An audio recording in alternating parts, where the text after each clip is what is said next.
คดีลีลารายการที่จะทำให้รู้ว่าวรรณคดีมีค่ามากกว่าที่คิดดำเนินรายการโดยวัฒนบุญจับ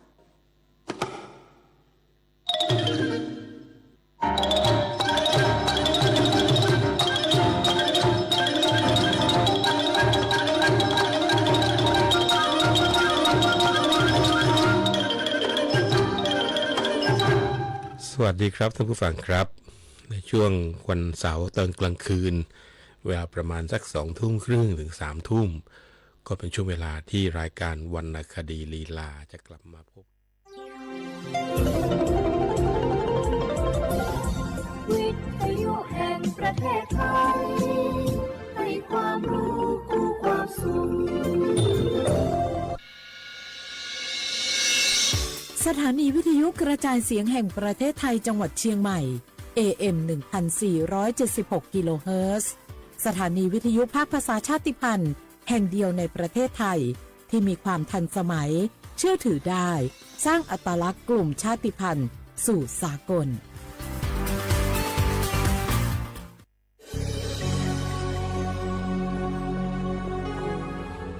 เกิดเป็นคนไทยเติบโตบนผืนแผ่นดินไทย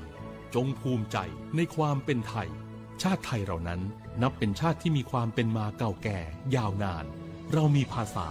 วัฒนธรรมและมีสิ่งต่างๆที่เป็นเอกลักษณ์ให้เราได้ภาคภูมิใจในความเป็นคนไทยเราควรเห็นคุณค่าและมีความรักชาติหวงแหนแผ่นดินอันเป็นมรดกของบรรพชน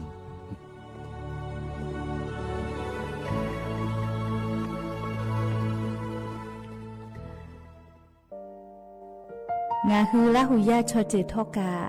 ไทมีกเวจอมออเอโลอาสะเลไกเปวิทัปปะตองาฮือมีมาลูจาเวโยงาฮือมีเวอเอโลแลมีจอมอเวอปาโลเกโลมุนมาโคโลโกเอเปเวโยงาฮือเตกาเลเลกางาฮือมีจอมอเอโลทะหะเวอคโลยอทะคทากะดอนอเชตุโยงาออโตแลละหุชอเจเวอตาละหุคอเป้าเสมานาคาโบเพวิโย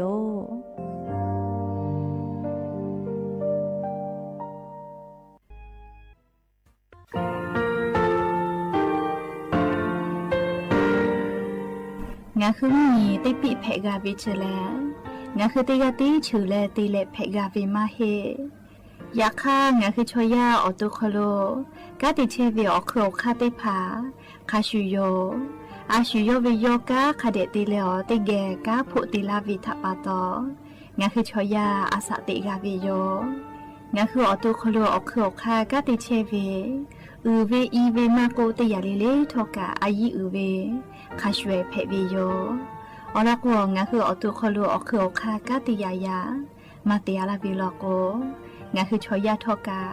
อาสติมากาวิคาชูงาคือมีติปิเพกาวิเจเลงาคือติมูติสุติเพเลอติยาลีอาชุโยเวอวูปุตาเวกันติภาคาเสติเกคาเดกากาติเชวิทัปปะตองาคือมีติปิจกิเพลากาวิโยเชเลงาคือเทจมโครคางาคือมียาถาตอคปิลาตาเวปุลาเวติจเสนีเสหปามัชหปานิงาติจออกขอบทามัววิทยาลัยวิชาการศึกษาประสานมิตรโกเวออคโลจากเกรธาไทจมกุโฮกางาคือมียาถาปิยาลาตาวิตคติพายโย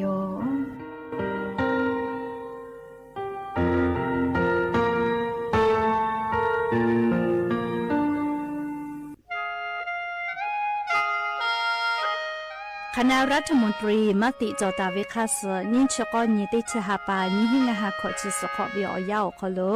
มติจอเลจิชิตาวิคาสงาคือมียาบะติเวพ่อปะหาจอเชเวงาคือไทมีกขอเชอวิชอติภาทะบะติปีแต่กุเลจิชิตาวิคาสมีเวอเลี้ยวค่ามาตราติชสอคโลกุบตาเวงาคือมีอคโลชอตอชอลุพ่อเวพระราชบัญญัตินิหิงาหันชนิขอคโลกุบตาวิคาสไทมีกคโลพอลุลาเลเชลามอวิชอติภาและทะเบียนประวัติภาคเดเจจอวิชอติภาไทมีกคโลลุลาตาวิมีเวอเลี้ยวค่ากฎหมายคาสคเดลุลาเลเชเพตุอโป ค งาคือมีญาติผาถะสถานะคนต่างด้าวเข้าเมืองโดยชอบกฎหมายก็เวบะติผาติปีแต่ก็แลจีชิตาวิโยเปิดตาแลมาตราสทวิอคโลกโกบุตาเวพระราชบัญญัติสัญชาตินี้หิงาหาหิขออคโลกโกบุตาเวแลงาคือไทมีกอคโลปอวิชอไม่กะอปออิติผาไทมีกอคโลเชมอและทะเบียนประวัติอคโลบะมาโจเฮเวกาญาติผาแลสัญชาติไทยติผาลอเพวิเจกุที่ออติอคโลโลโกสำนักบริหารการทะเบียนกรมการปกครองออติอคโลกาจาจาดาเลกาจาลอยวิเจออกาญูเวตันจาวติผาแลนี่คือทะเบียนประวัติคาสืออเภอซานาอคโลอาจุยากาติเวียญอยาอคโลจาลอยเพวิเจนี่ชกอนี่ติชหาปานี่หิงาหาขอชกอขออุสจิแม่เจกาเลงาคือไทมีกอคโลมาติคอรมอนี่ชกอนี่ติชหาปานี่หิงาหาขอจุสขออคโลจีชิตาเวคาสืองาคือมียาบะติผามาจอเฮเวไม่เลกะบะมาจอกะไทมีกอคโลเจเชเพตุเวบะติผาติปีแต่ก็แลจีชิตาเวคาสือติปอกอยู่เวลาเลนอลาวิโยแม่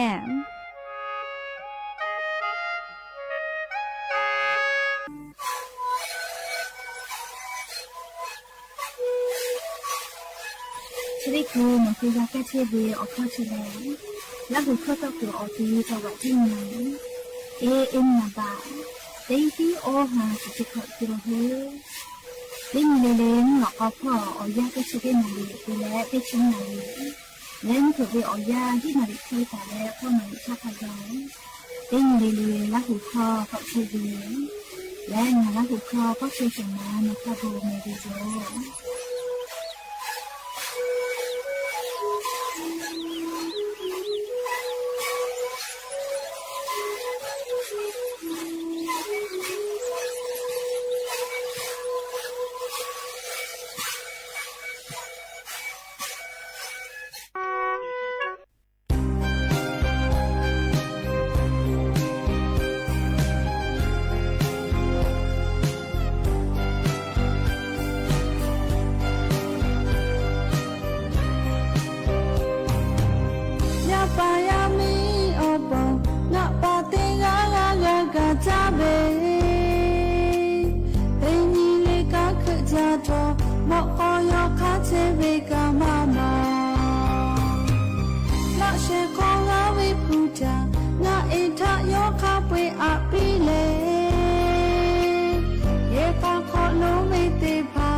อบูดาจาวิโย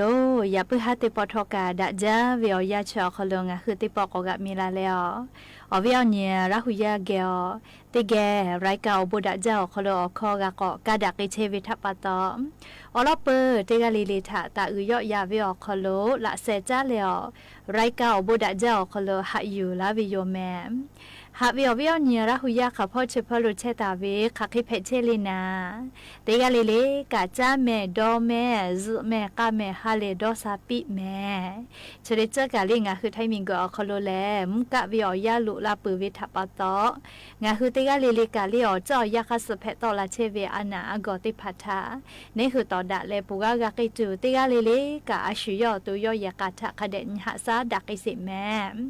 และยันวิออยาคโลกะเฉลยซอคโลแลสปุขอญิติปอกกะมีลาเปยันทอกะติชญิหะปาดิสิบะหะปอคโลลิยันยอติชเสนี้ร้อนเพวิโยและจะขอโทษกันยี่หินชงาขอสขอหาวิอวิอเนี่ยราหุยาติเผาติฮาเลเลมุเพวิอยาหินาริควายตาและก็นาริทักขกายติฮาเลเลงาหือละหุคอไรเก้าบุดาเจ้าคโลวิทยุเรดิโอพอAM ติฮิโอหาสจิกกิโลเฮิร์ตเตไลพอ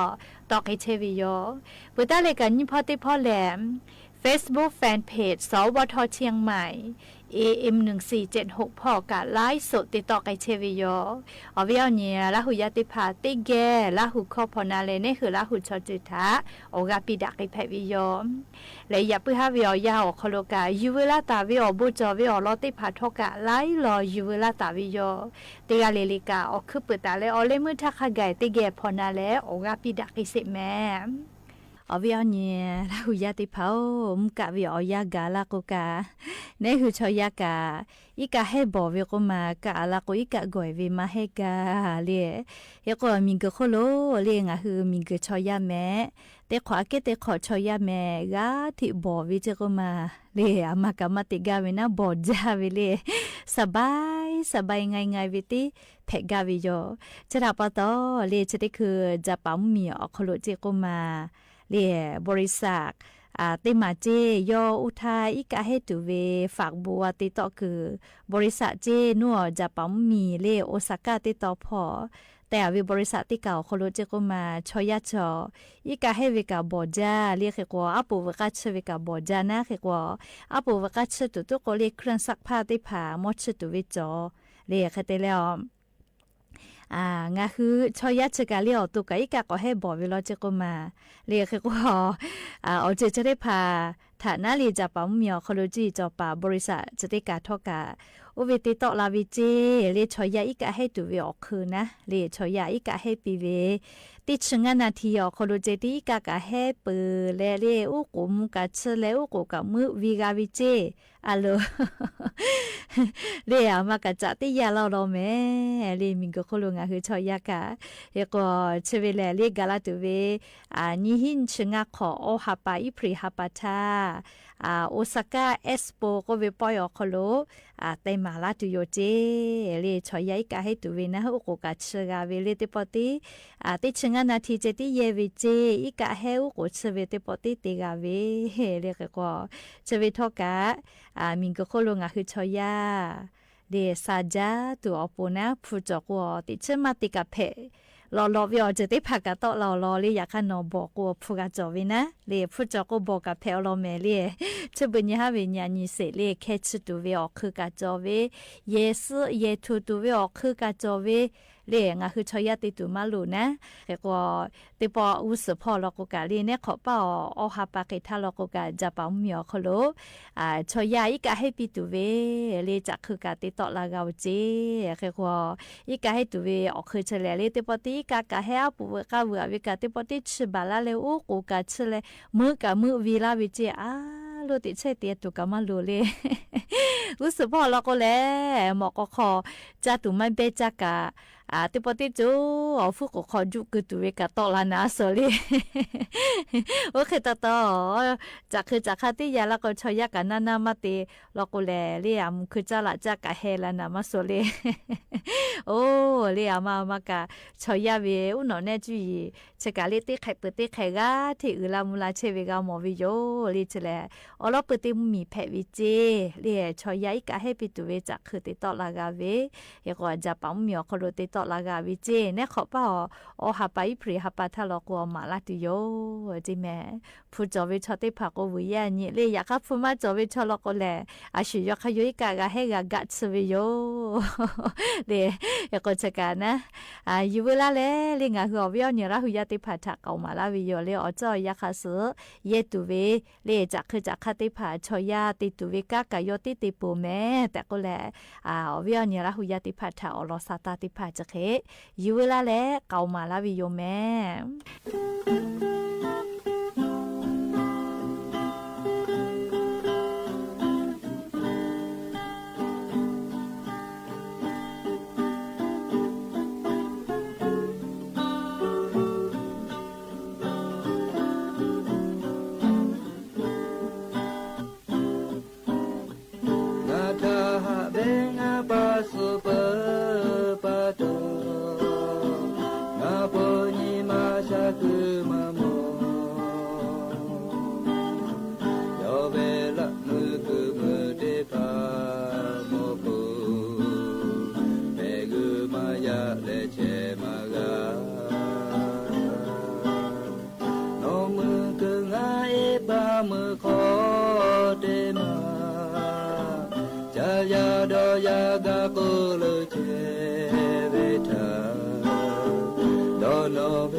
เชมา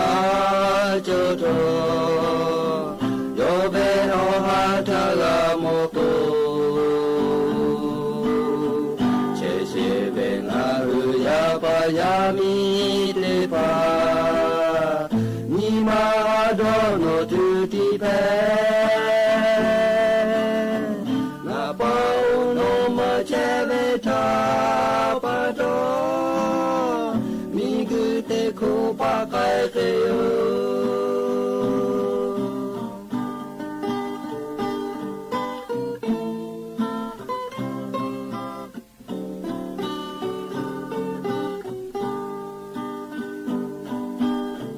นาทาหะเบงะปะสุปะ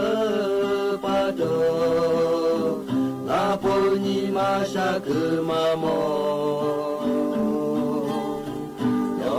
ละมือคือมือเตพาโมโกเมยุมายาและเจมากาโนมือคืองาเอปามือโคเตมาจายาโดยากาโอลุเจเวทาโดโนเบอุทาติเกจาโดเวเวนิมาหาดุเพเจโอตุโอเชพามาเชมาจุโตโยเบโอหาทะลาโมโกเชเชเบงาหุยาปายามิเตปานิมาโดโนตุติเพ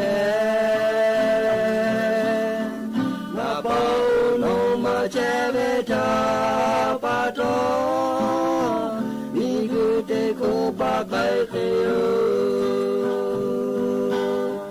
อาปาโนมาเจเวทาปะโต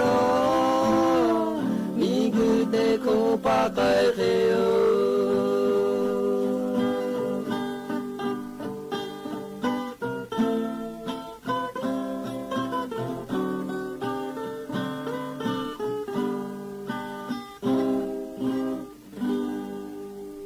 哈比奥比奥尼拉胡亚蒂跑，马里安娜切嘎高，杜加维安娜佩维尤梅，尼维蒂亚塔สถาบันมะเร็ง แห่งชาติอคโลอลอซาตาปิลาวิแลงาคือไทมิกอคโลมาเลอานาเพตอลาเวอสนาเลแตหมอเวตินิเวอาเซหาฮิชขอกะเขตุเวลอเจติขอมาลอโกเลติขอเวียนาลิงาหึมมียามาเลอานาเพเวติเซอมือกะพะเจยกนิเวติยาทางาคือไทมิกอคโลชอสมาจาวิกาเลมาเลอานาเลนาบะเตเพวิโลจีเลียกว่ามาเลอานาเตมอมาจาวิอตีทอกาอลอนาบะเตแลเลียอเซอีกาสขอจุเนดีขอเตแลเลียอเตลูอเตเยเกอแต่หมอมาวิเจใครแต่แล้วงาคือไทยมิงก็คโลเลมาเลอานาเพเวทัปตอตินิเวชอสเชเวกานี่ฮาเลเซชุขอกาเจเพเวอแต่หมอเวอซอเซฮาเลฮิชุขอกาเจตินิเวใครแต่เลตินิเวคโลมาเลอานาก็เพเลเซเวอนี่ฮาเซชุขอกากาวิเจใครก็ติขอเวียฮิมือขอฮิเซฮาเลติชกากาวิเจแม่และเลมาเลอานาเพเลเซมาจาวิเลอชุพุคโลอเสขอติเลกาสขอและเลมาเลอานาอูแต่ลูอูแต่เยขอเพเวทัปตอสมาวิจิแม่ดอนิยาเกาแม่มาเลอานาชกาเนี่ยคือเกาวูดาจาวิอานามาฮิโอลอเลจะขอนี้หิงาหาขอจีขอโคโลกามาเลอานาเพเวทัแต่โมเวอเซกาพะกาวิโลแม่ชอสวิกาฮิมือกาพะกาวิโลเจเลชกานิเวติยาทาลิงาคือเชซาจอซาพ่อเวอายิยูยาเกาวินาเลใครแต่แล้วก็ตูจอเวียวเนี่ยละหุยาติเผาชอชูเวติผาและเลยงาฮืออสมุเวอานาเพตาวิชอติผาซมือกาเลซขอบูจาวิลโกมุกะวิอยาคโลดอหาดอคิตูจอวิเจเชกาเชซาจอซาพ่อจอจะพ่อกาติเชเวเลจีจอปามอสลาวูสยาการประสาทก็เวเลซอยู่เชียงใหม่รามคโลกาติเชเวมอสลาวูก็เวนะยะเนกะมาฮิโอลอเลฮอกคาปาติกาเจอาสางาชกอขอกาเวเลมเพิดมที่ละป้องงานอะไรวิวยาชอลีซเมื่อกาเลคือว่าเราก็สตามากวิจก็นาติมากวิแค่แต่ละ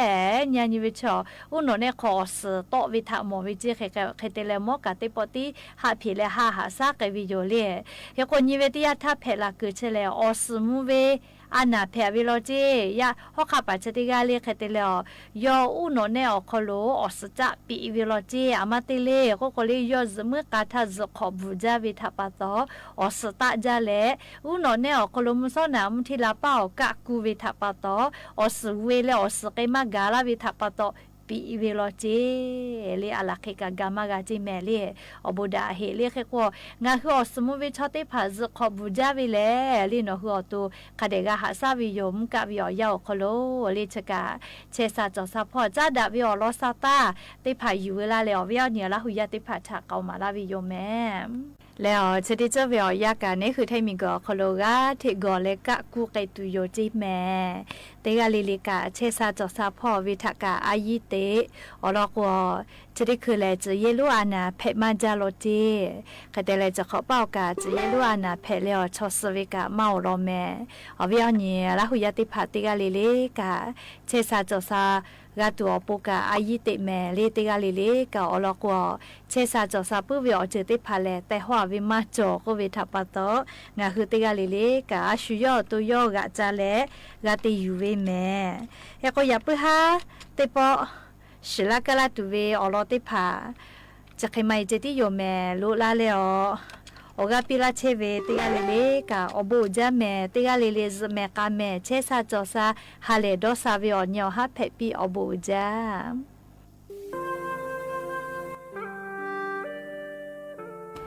ผู้ชิโกเวเลติยาเลลิทาวูกาเฮแต่งาคือดอวิโยยาคาผู้อยู่เลวูมากาวิเลนาลีออยาและหาเวติเจถางาคือผู้ติพาอยู่และวูมากาหาเวและนาลีออยาจะได้พาและ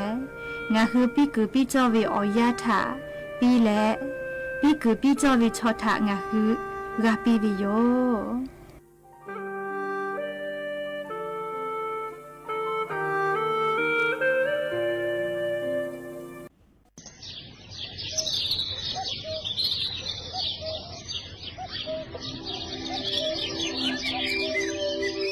เ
ถานีวิทยุกระจายเสียงแห่งประเทศไทยและเครือข่ายทั่วประเทศเสนอข่าวต้นชั่วโมงรู้เร็วรู้จริงเกาะติดทุกสถานการณ์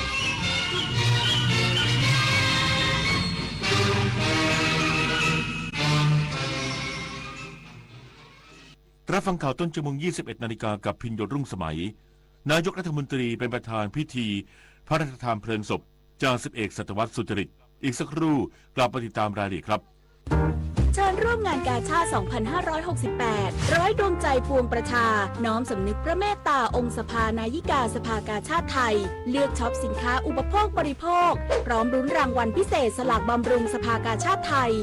11-21 ธันวาคมนี้ ตั้งแต่เวลา 11 นาฬิกาถึง 22 นาฬิกา ณ สวนลุมพินี และช่องทางออนไลน์ผ่าน www.iletcos.org ร่วมร้อยดวงใจสานต่อการให้ที่ไม่มีวันสิ้นสุดสุขภาพดีเริ่มตั้งแต่วันนี้โดยเฉพาะผู้สูงอายุแค่ลุกขยับวันละนิดเดินช้าๆแต่สม่ำเสมออย่าเครียดเลือกกินให้ถูกหลักพักผ่อนให้เพียงพอที่สำคัญต้องไม่ลืมตรวจสุขภาพประจำทุกๆปีเพราะการใส่ใจดูแลเล็กๆเหล่านี้ช่วยให้ผู้สูงอายุมีสุขภาพจิตที่สดใสสุขภาพกายที่แข็งแรงมาร่วมกันทำให้ทุกวันมีคุณภาพมากขึ้นด้วยการดูแลสุขภาพกันในวันนี้เพื่อให้พรุ่งนี้ท่านยิ้มกันได้อย่างเต็มที่23 มกราคมนี้ห้ามพลาดถนนดนตรีไลฟ์พบกับบทเพลงแห่งความรักความหวังความฝันสื่อประสานด้วยพี่น้องร้องเพลงหนูมิเตอร์และบิวกัลยาณีชมฟรีตั้งแต่เวลา 18 นาฬิกาเป็นต้นไปณห้องออดิทอเรียมอาคารศูนย์ปฏิบัติการสถานีวิทยุกระจายเสียงแห่งประเทศไทยลงทะเบียนเข้าชมได้ที่ Facebook Fanpage ถนนดนตรีเรายังเป็นนักเดินทาง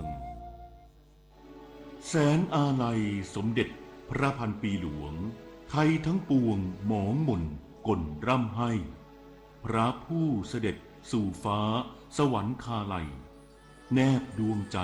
ตามพระบาททุกชาติภพปวงประชาน้อมสำนึกในพระมหากรุณาธิคุณเป็นล้นพ้นอันหาที่สุดมิได้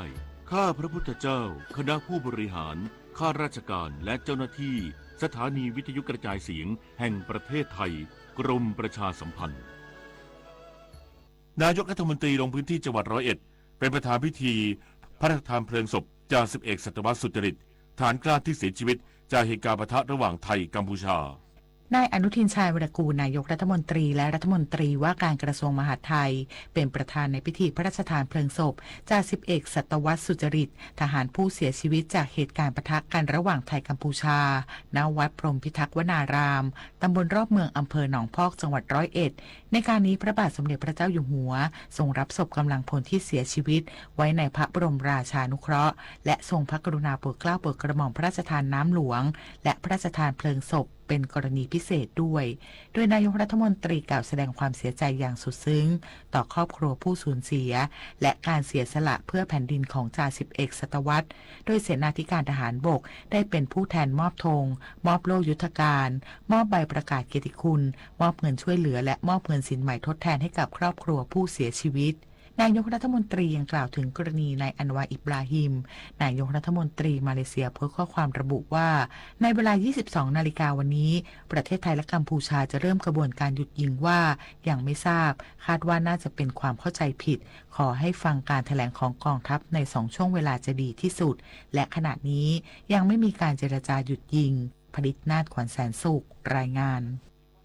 รัฐมนตรีว่าการกระทรวงการพัฒนาสังคมและความมั่นคงของมนุษย์เยี่ยมให้กำลังใจประชาชนกลุ่มเปราะบางและเจ้าหน้าที่ผู้ปฏิบัติงานณศูนย์พักพิงชั่วคราวสถานการณ์ชายแดนไทยกัมพูชาจังหวัดอุบลราชธานี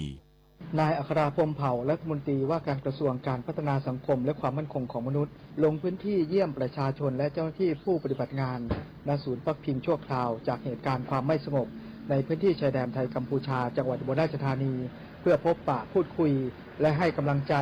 กลุ่มผู้ป่วยติดเตียงกลุ่มเปราะบางและเจ้าหน้าที่ผู้ปฏิบัติงานในศูนย์พักพิงชั่วคราวพร้อมรับฟังสรุปรายงานสถานการณ์เหตุการณ์ความไม่สงบในพื้นที่จังหวัดชายแดนไทยกัมพูชาและการดูแลประชาชนในส่วนอำนาจหน้าที่ความรับผิดชอบของหน่วยงานในสังกัดจากนายธงชัยมูลพันธ์พัฒนาสังคมและความมั่นคงของมนุษย์จังหวัดอุบลราชธานีและให้ข้อเสนอแนะในการช่วยเหลือกลุ่มเปราะบางที่ได้รับผลกระทบจากเหตุการณ์ความไม่สงบ ในพื้นที่จังหวัดชายแดนไทยกัมพูชาให้มีกำลังใจที่ดีขึ้นและสามารถใช้ชีวิตได้ตามปกติกรกฎภูมิ สวท อุบลราชธานีรายงานผู้บัญชาการตำรวจแห่งชาติกำชับเดินหน้า5ภารกิจพิทักษ์อธิปไตยชายแดนไทยกัมพูชา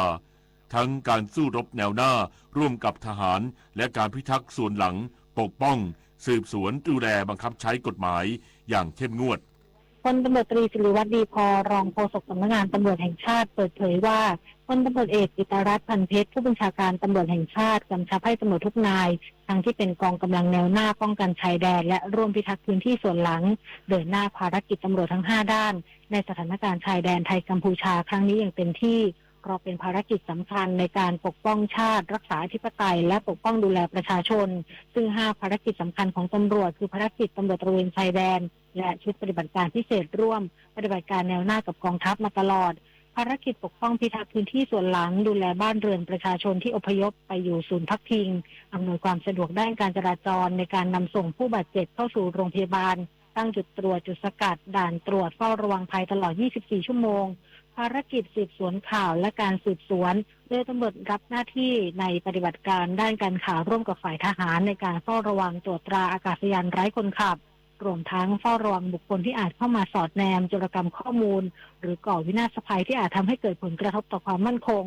ภารกิจดูแลโรงเรียนตำรวจตระเวนชายแดน 20 แห่งและดูแลเด็กนักเรียน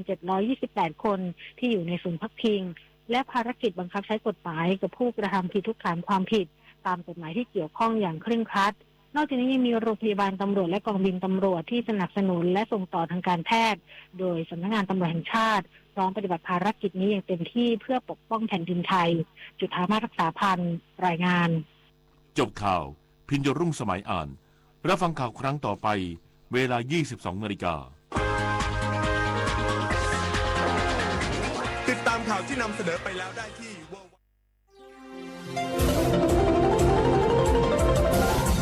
วิทยุแห่งประเทศไทยให้ความรู้คู่ความสุข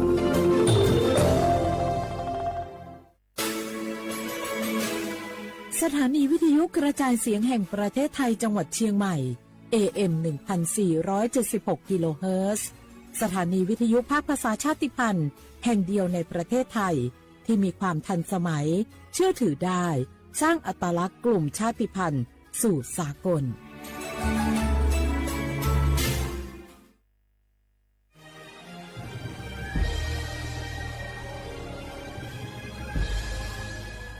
เกิดเป็นคนไทยเติบโตบนผืนแผ่นดินไทยจงภูมิใจในความเป็นไทยชาติไทยเรานั้นนับเป็นชาติที่มีความเป็นมาเก่าแก่ยาวนานเรามีภาษาวัฒนธรรมและมีสิ่งต่างๆที่เป็นเอกลักษณ์ให้เราได้ภาคภูมิใจในความเป็นคนไทยเราควรเห็นคุณค่าและมีความรักชาติหวงแหนแผ่นดินอันเป็นมรดกของบรรพชนร่วมภาคภูมิใจในความเป็นไทย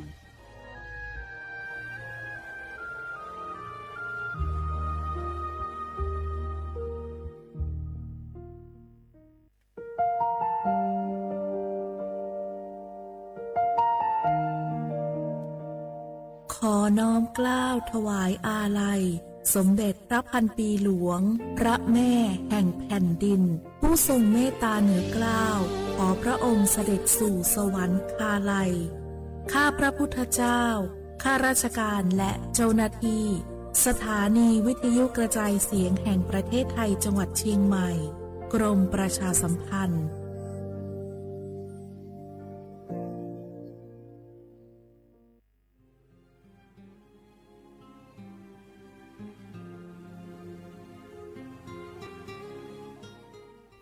This is a moment of profound grief for the Kingdom of Thailand. We, the collective voices of Radio Thailand Chiang Mai, join the Thai nation in mourning the passing of our beloved Queen Martha, Her Majesty Queen Sirikit. Her life was a testament to the unwavering service, grace, and deep love for the Thai people. Our humble condolences and thoughts are with His Majesty the King, the royal family, and all the Thai people during this deeply sorrowful time. We will remember her forever.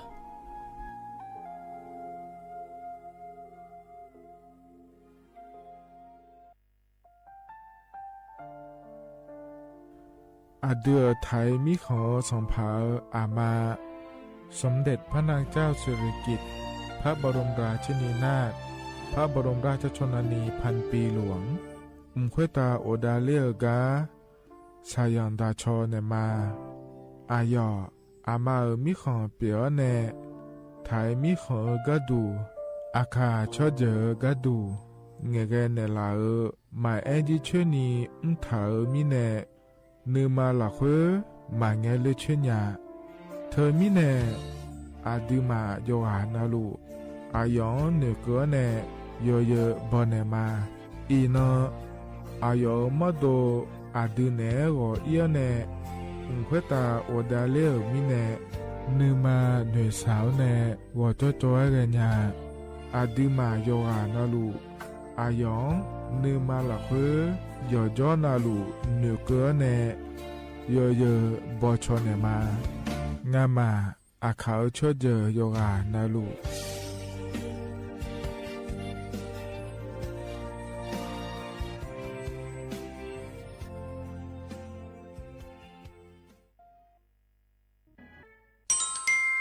อาเย็นเย็นเจลังเงอันนี้เชวบาลาเชสีอาคนนี้พังอายาโกเชสิเงนอแต่ก็คณะรัฐมนตรีบอกเจ้าหลวงอาเย็นนี้สัญชาติก็กอสาลูเดินชาวบ้านเนี่ยก็ดูเดและบอกจางอาเดยเนียวเดเธอก็ย่อมมาตรา17แห่งพระราชบัญญัติคนเข้าเมืองพศ2522และขั้วเธอก็เธอเนี่ยอาเย็นนี้เธอก็ถ่ายมิขอหลักคุยพ่ออ้อเหลือว่าเมื่อนี่เจ้าเล่าเดอเขาเนี่ยรอทะเบียนประวัติและขั้วเธอย่อฉาเยี่ยเดินนะขอเนี่ยเนียวเธอก็ย่อหาก็ดูการขอสถานะคนต่างด้าวเข้าเมืองโดยชอบด้วยกฎหมายและขั้วเธอเดินยาเมเจเดเยเนียเดข้อแน่เยเนียวมาตรา7ทวิแห่งพระราชบัญญัติสัญชาติพศ2508อาเยนี้เธอก็ถ่ายมิขอหลักคุยเดแล้วแน่อาดามังเงนะอามาเธอก็ทะเบียนประวัติบุคคลไม่มีสถานะทางทะเบียนและอ้อเธออาเยนี้สัญชาติสัญญาเมเจเดเยเนียเดใช่ก็ดูนะขอในกู้เทเมืองหลักคุยย่อนะเธอก็สำนักบริหารการทะเบียนกรมการปกครองและคุกาชัญญาไม่เดยมือยอหลักคุยนะเยเนียเธอก็ในอำเภอยอฮันเนโจดัวรอราชการอายามหลักคุยอานอนีเชวบาลาโกซีอาคนนี้พังอายาโกเชวขวงเกนีเดเยเนียว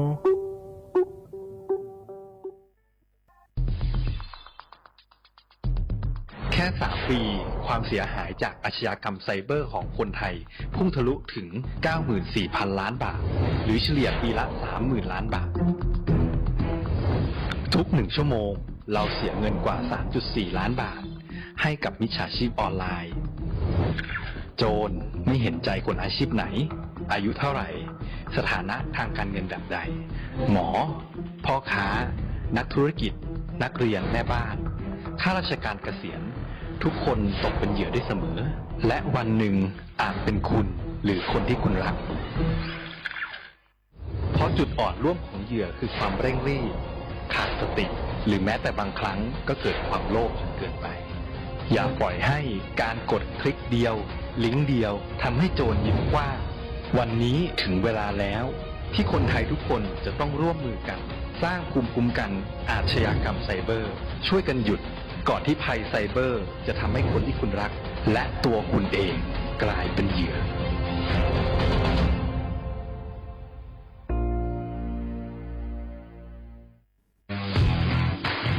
รัฐบาลไทยประกาศสงครามสแกมเมอร์รัฐบาลจึงได้ประกาศสงครามกับสแกมเมอร์ในฐานะที่สแกมเมอร์เป็นวาระแห่งชาติและในวันนี้ผมก็ได้ใช้โอกาสนี้มารายงานความคืบหน้าและเน้นย้ำถึงสิ่งที่เราต้องร่วมกันทำต่อไปรัฐบาลได้จัดตั้งคณะกรรมการดำเนินการป้องกันและปราบปรามอาชญากรรมทางเทคโนโลยีขึ้นมาโดยมีผมเป็นประธานด้วยตนเองเพื่อให้ทุกหน่วยงานทำงานไปในทิศทางเดียวกันเราได้มีการลงนามบันทึกความเข้าใจระหว่าง15หน่วยงานหลักทั้งภาครัฐและภาคเอกชนตลอดจนสถาบันการเงินเพื่ออุดช่องโหว่ทางการเงินและตัดเส้นทางเงินของกระบวนการอาชญากรรมเหล่านี้ให้สิ้นซากรวมพลังคนไทยต้านภัยสแกมเมอร์นายอนุทินชาญวีรกูลนายกรัฐมนตรี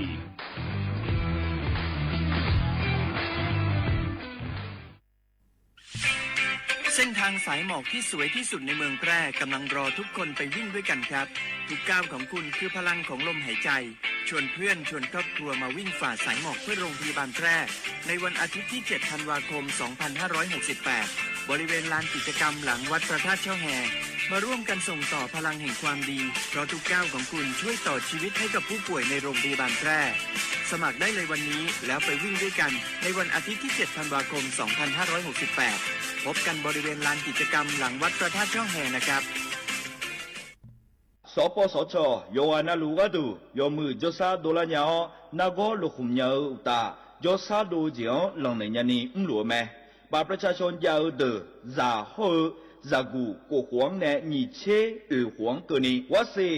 คอตีบาดทะยัก HPV มะเร็งปากมดลูกโรคเอสไวรัสตับอักเสบซีนาโกเฮเดอชีเนเชโฮแม่ความดันยันนือนาโบเชโฮยาคอจิบาเยลัญญาจีจานาโกนังลาและเชโฮวันโลบูเดเชโฮขแม่เสดงเชโฮ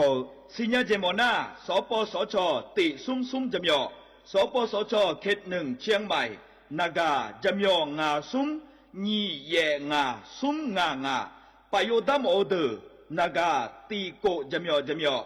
นึมานาโกนาลูเดนากาติซุมญีซุมโยกานาลูกาดูเมเด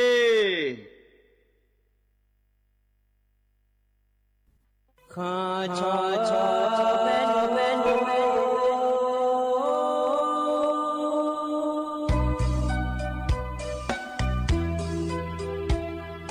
za ni cho pu le nga do we tu ya ka ba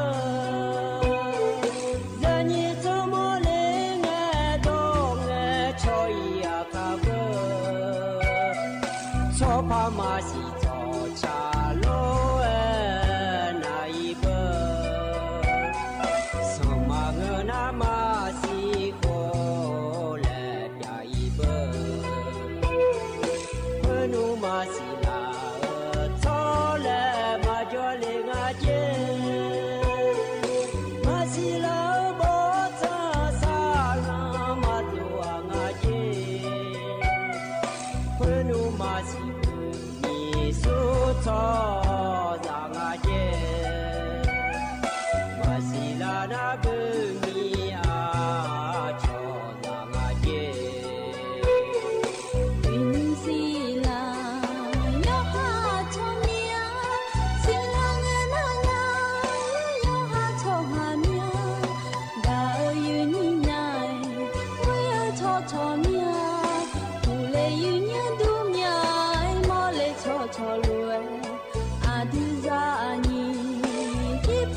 อุจิพออุดุธรรมะเย็นนี้มีของยาโยกานาลุแน่แล้วเย็นเยอะนิ่มจีนะขอเนี่ยวันเสาร์ล่ะเดินเจอโกนงานชาลาแม่เดย์เย็นเยอะเดย์ที่มีในเย็นเยี่ยมอย่างนะขอในอินเนอร์ขอในอาคารนึกสอนะขอในวันนั้นอันเนอชาลาแม่เย็นเนี่ยแล้วอินเนอร์ขอเนี่ยนาดาดูล่อเย็นเยอะเธอเนี่ยเย็นเยี่ยมอย่างนะขอในอินเนอร์เกิดขอเนี่ยกาอยากมัวเฉียเย็นเยอะขอในอินยุ่มเฮกาเฮยามหลักคุยหน้าแม่ยานี่นะคนนี้นะอายามละคุยชะละเนี่ยวันายานาดูเดเยเนี่ยเดที่มีในยุจิเราจะสร้างแรงงานเนี่ยอายุเชื่อมือเนี่ยที่ขอรู้จอดามาเยเนี่ยเราเฮกามยองดูสวทเจ้าหมายเนี่ยเยเนี่ยหัวอินก่อนเนเกล้านะคนเยเนี่ยเราก็ต้องเชื่อก็กอโลอยู่มือจะซาดูก็กอโลเลยอาจจะกะเอกาดาเนี่ยบิสิบิกามาเดเยเนี่ยเดที่มีในเยเนี่ยนะรู้แล้วเดี๋ยวจอนาลูทางเทนในหน้าเราหรือว่าเราเฟซบุ๊กปานในมามาข้อปานในมาทางเทนในหน้าหาเนี่ยแม่เดย์เนี่ยเดย์อินนนะคนหนึ่งนั้นก็กอเลมท้าเหินนะเยี่ยมมากเลยเนาะอันนั้นเชติข้าทั้งพาโดบาลาที่เสียงเราเนี่ยเดือดไทยมิขนะอบตชอเชียอันนั้นชาลาเดย์เนี่ยเดย์ที่มีในเฮก้าก็ข้าหนึ่งยุ่งเลยจะกะกาดาเนี่ยบิสิบิกามาเดย์เนี่ยทางเทนในหน้าหาเนี่ยแม่เดย์เนี่ยเดย์เย็นเยอะน่าก็เฮ้ยเดี๋ยวมันจะการในมีนายยุ่งจะการอากาศเนี่ยเห็นนะคนในคนละครึ่งก็ล้อยอนนาลูจะการอากาศเนี่ยเดและไอ้มีนายเราอยากจะการอากาศได้เนี่ยแม่เย็นเนี่ยคนละครึ่งว่าป่าก็ดูนะขอเนี่ยเราเนี่ยยุ่งยาแม่เย็นเนี่ยอินนก็ขอนี่เราเย็นเนี่ยอินน่าอันนั้นช่วยล้อแต่ก็อันนั้นช่วยเหมือนกันนี่เดเย็นเนี่ยมีของป่าก็ดูนะขอนี่สุก็จอหลอเนี่ยรัฐบาลปนชาวบ้านก็อยากเกิดอย่างอาชีพเดียเนี่ยเดนี่ชาวบ้านมาเจอินเนี่ยนี่พระบาทล้อมาเจอินเนี่ยชาวบ้านเนี่ยมาเจเนี่ยอันนั้นนี่เช่นงานบาลาเสียล้อเนี่ยแต่ไม่ได้นี่มีของพ่อป้าก็ดูล้อคนละครึ่งพาเลยก็ทำอย่างรู้นะขอเนี่ยจออีเดเนี่ยเดถึงก็รัฐบาลปนเนี่ยท้าดูจอเนี่ยไม่เดเนี่ยเดเนี่ยก็เนี่ยนะเนี่ยอันนั้นจะมาจากการแก่ด้านเนี่ยมาเนี่ยอันนี้จะให้ก็ยังนี่นะทางจ้าเดียข้าอันนั้นหลังที่น่าฉลาดเดียเนี่ยเดบลาวสินะขอเนี่ยเช่นนี้สิอาขอนะเช่ที่ขอรอไทยอันนั้นอินาวันเสาร์อันนั้นเชื่อซุ่มบลาวสินะรอเนี่ยเธอเนี่ยธันวาคมและคู่สิเดอาขอนะขอได้ยิพังายาโกเชี่ยงาเดยเนี่ยเดขณะขอตัวละตัวรอเนี่ยนี่นะทางจ้าอันนี้จะอายามละคุยเดยเนี่ยเดอันนี้ก็เลยทำให้จะการเล่นมีนายล้อเดี๋ยวชาติบิมแล้วพนักหาดามาอีเนียว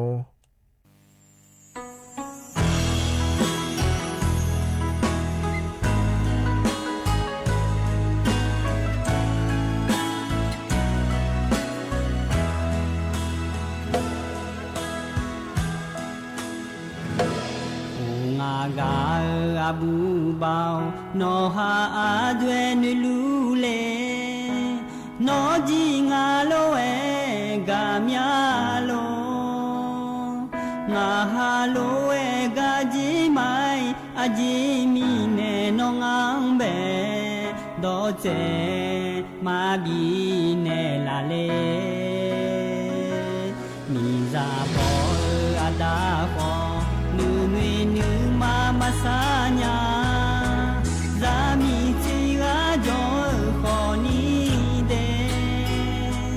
ซาโยจีกาจอลวยมาทอมีเนอบูบาวมานูมานูทุงจีมาญาญาเอมาดูจองกามานีตุงาเล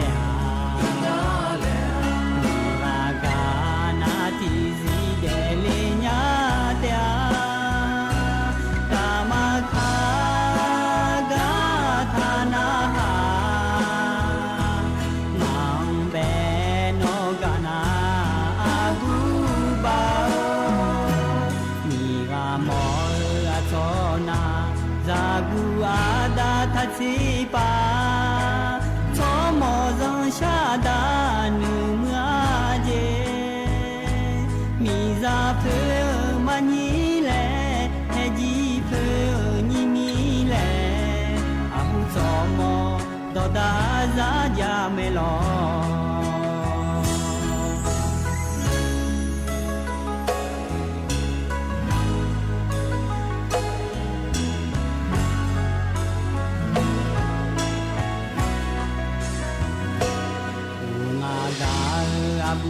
bao no ha a dwe nu lu le no ji nga lo e ga mya lo nga ha lo e ga ji mai a ji mi ne no ngang be do je ma gi ne la le ni za bo a da ho nu nui nu ma ma sa nya za mi chi ga jo ko ni de za yo ti ga jo lwe ma tho mi ne a bu bao nga nu ma nu thum ji ma ja nya e ma du jo ga ma ni nga le ni la ga na ti zi de le nya tia ta ma kha ga tha na ha nang be no ga na a bu ba ni ga mo a cho na za gu a da tha chi pa cho mo zong sha da nu nga je mi za phe ma ni le he ji phe ni mi le a bu cho mo do da za ja me lo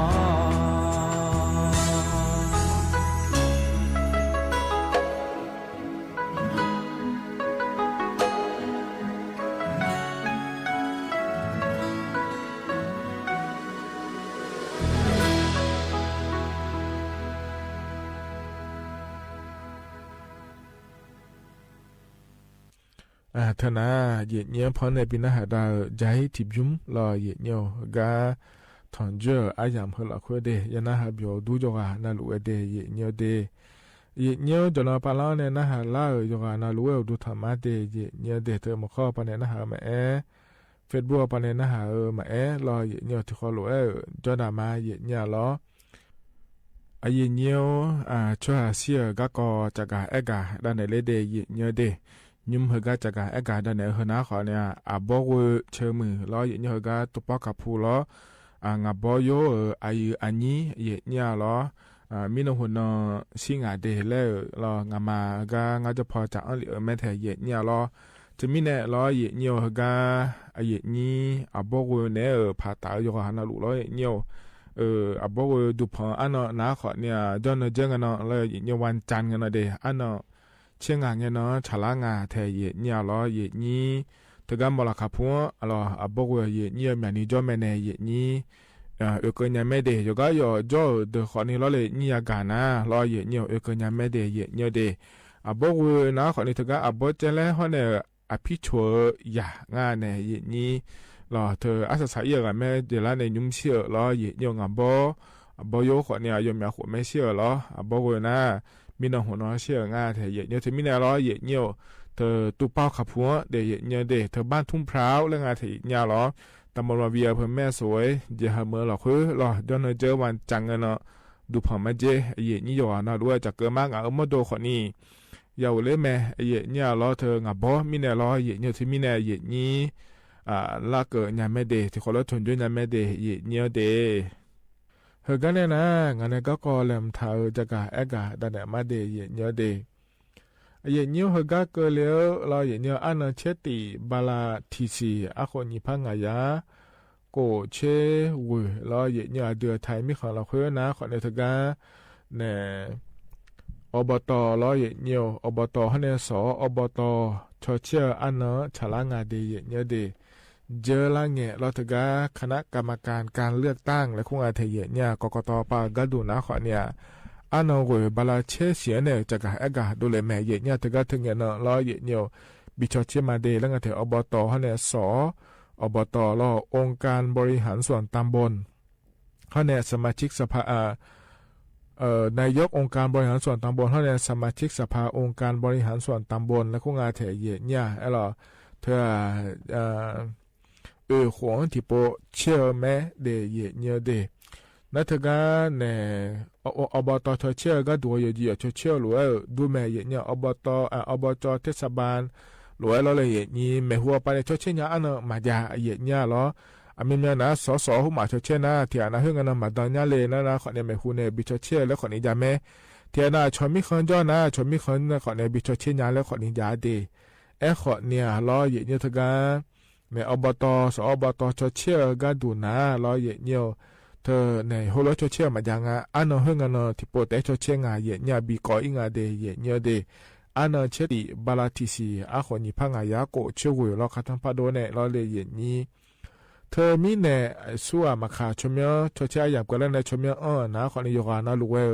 เราอยู่หาเขตเลือกตั้งในของเราเนี่ยอยู่หาชมยเธอทำไมบ้างก็จะเลยแล้วเขาก็ยันเนี่ยอยากเชื่ออิงาเดเนี่ยเดอยู่หาชมยหายากะเราเนี่ยเฮงกันเนาะ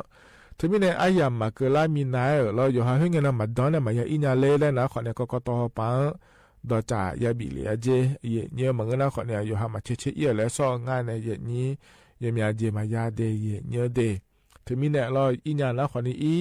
เราอินยานะมือเจแม่เนี่ยเราไม่อินยานะคนเนี่ยจะไม่ได้ไม่อินยาก็ดูเนี่ยแหละก็ต่อพายาจ่ายเลียเจเนี่ยนะเฮก็โปคนเนี่ยเราเนี่ยเธอเนี่ยอาโหชี้คนเนี่ยละตาปะเราจะเชื่องานเนี่ยทำยังบ้านอยู่หาเขตหาดาวหลวง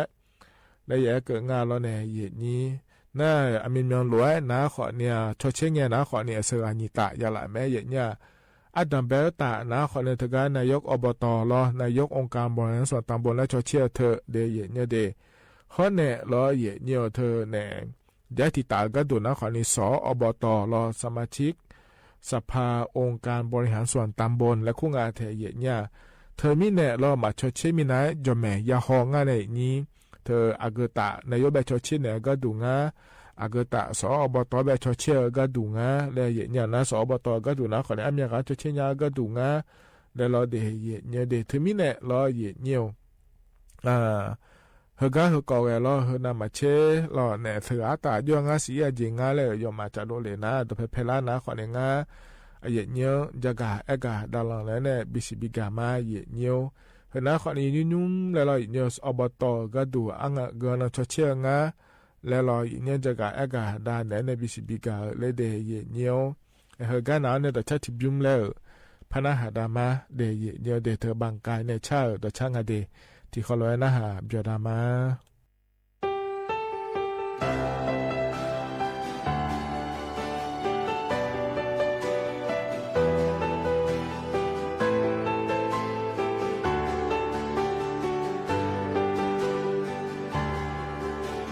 โยมาเอกาญานงเบโนเนเตงาโจโมโคนีมายุคาญากุโลเอโนดูมิเนมาเจอกญาอาเยโลเอดูลงาโนมาโนดาที่แสนงามุชางาโยโนจาโจฮาเลอากกาพิวสุอาบิอุเลนาตางามาเจบิจินิมาเดียที่แสงามุงามาเดียที่แสงาพาจิงามาอุเดงามุนามาเจเพงานุกาโฮเปียวมาโนบาดีเนจิมาโนทิอาเบบีทาจิโอคอนีอาเปมาบอมีเนโซเจเนลาญา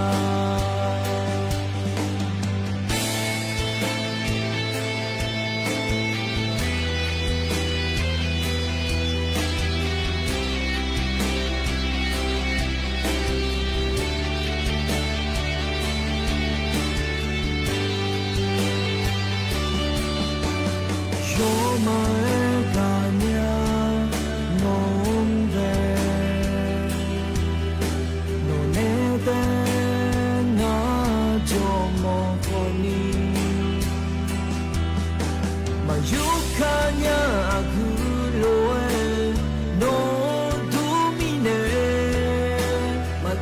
ganya ayelo tu longa no man no da ti se na mu shanga yo no ja cho hale akuga pyu su ga bi u le na ta na ma je bi ji ni ma ya ti se na mu na ma ya ti se na pa ji na ma u de ti se na mu na ma che pe na nu ga ho pyo ma no baby ne ji ma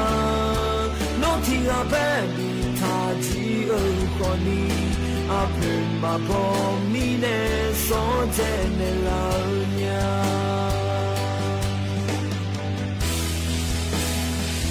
ti se na mu na ma ya ti se na pa ji na ma u de ti se na mu na ma che pe nga nu ga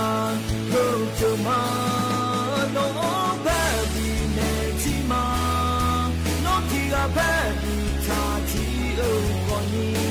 a pe ma bo mi ne so te ne la nya nga nu ga ti se na mu ba ma ba le long nai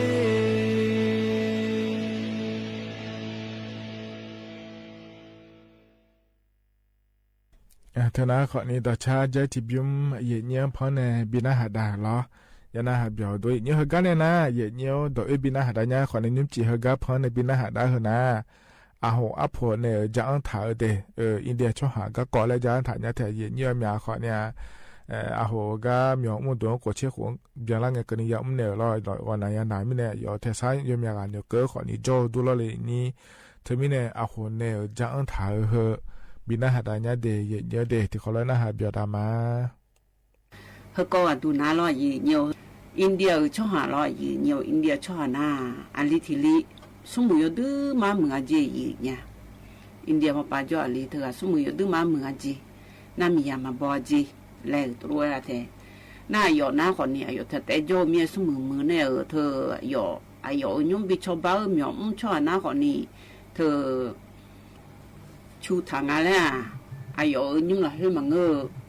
ไอ้ยอจ่อยุ่งมันเงอยุ่งยองบิจ่อตัวบิจ่องานเนี่ยยี่นี่เธอไม่เนี่ยไอ้ยอยุ่งจ่อหน้าคนนี้จียานี่จีชูทางเนี่ยจ่องานจียี่เนี่ยจียาชูเอลสังกามีชูเบอร์ลอยยี่เนี่ยนั่นอยู่หันเนี่ยบิจ่อชมว่าเมียเธอก็จียาชูเธอหน้าคนนี้อ้ามอยู่ที่มอไม่อะจีเมียที่มอแหละชัวเนี่ยจ่องานจีอินเดียชอบหน้าอ้ามอยู่อีสานนี่ชื่อจียี่เนี่ยอันน่ะจีเมียคนนี้จีเมียคนนี้อเมียอยู่หาชูหมอมีชูงานเนี่ยยี่นี่เธอมีเนี่ยชูน้าเบอร์ไอ้ยออีข้อมันยาจอนเนี่ยอีโดนาหรอ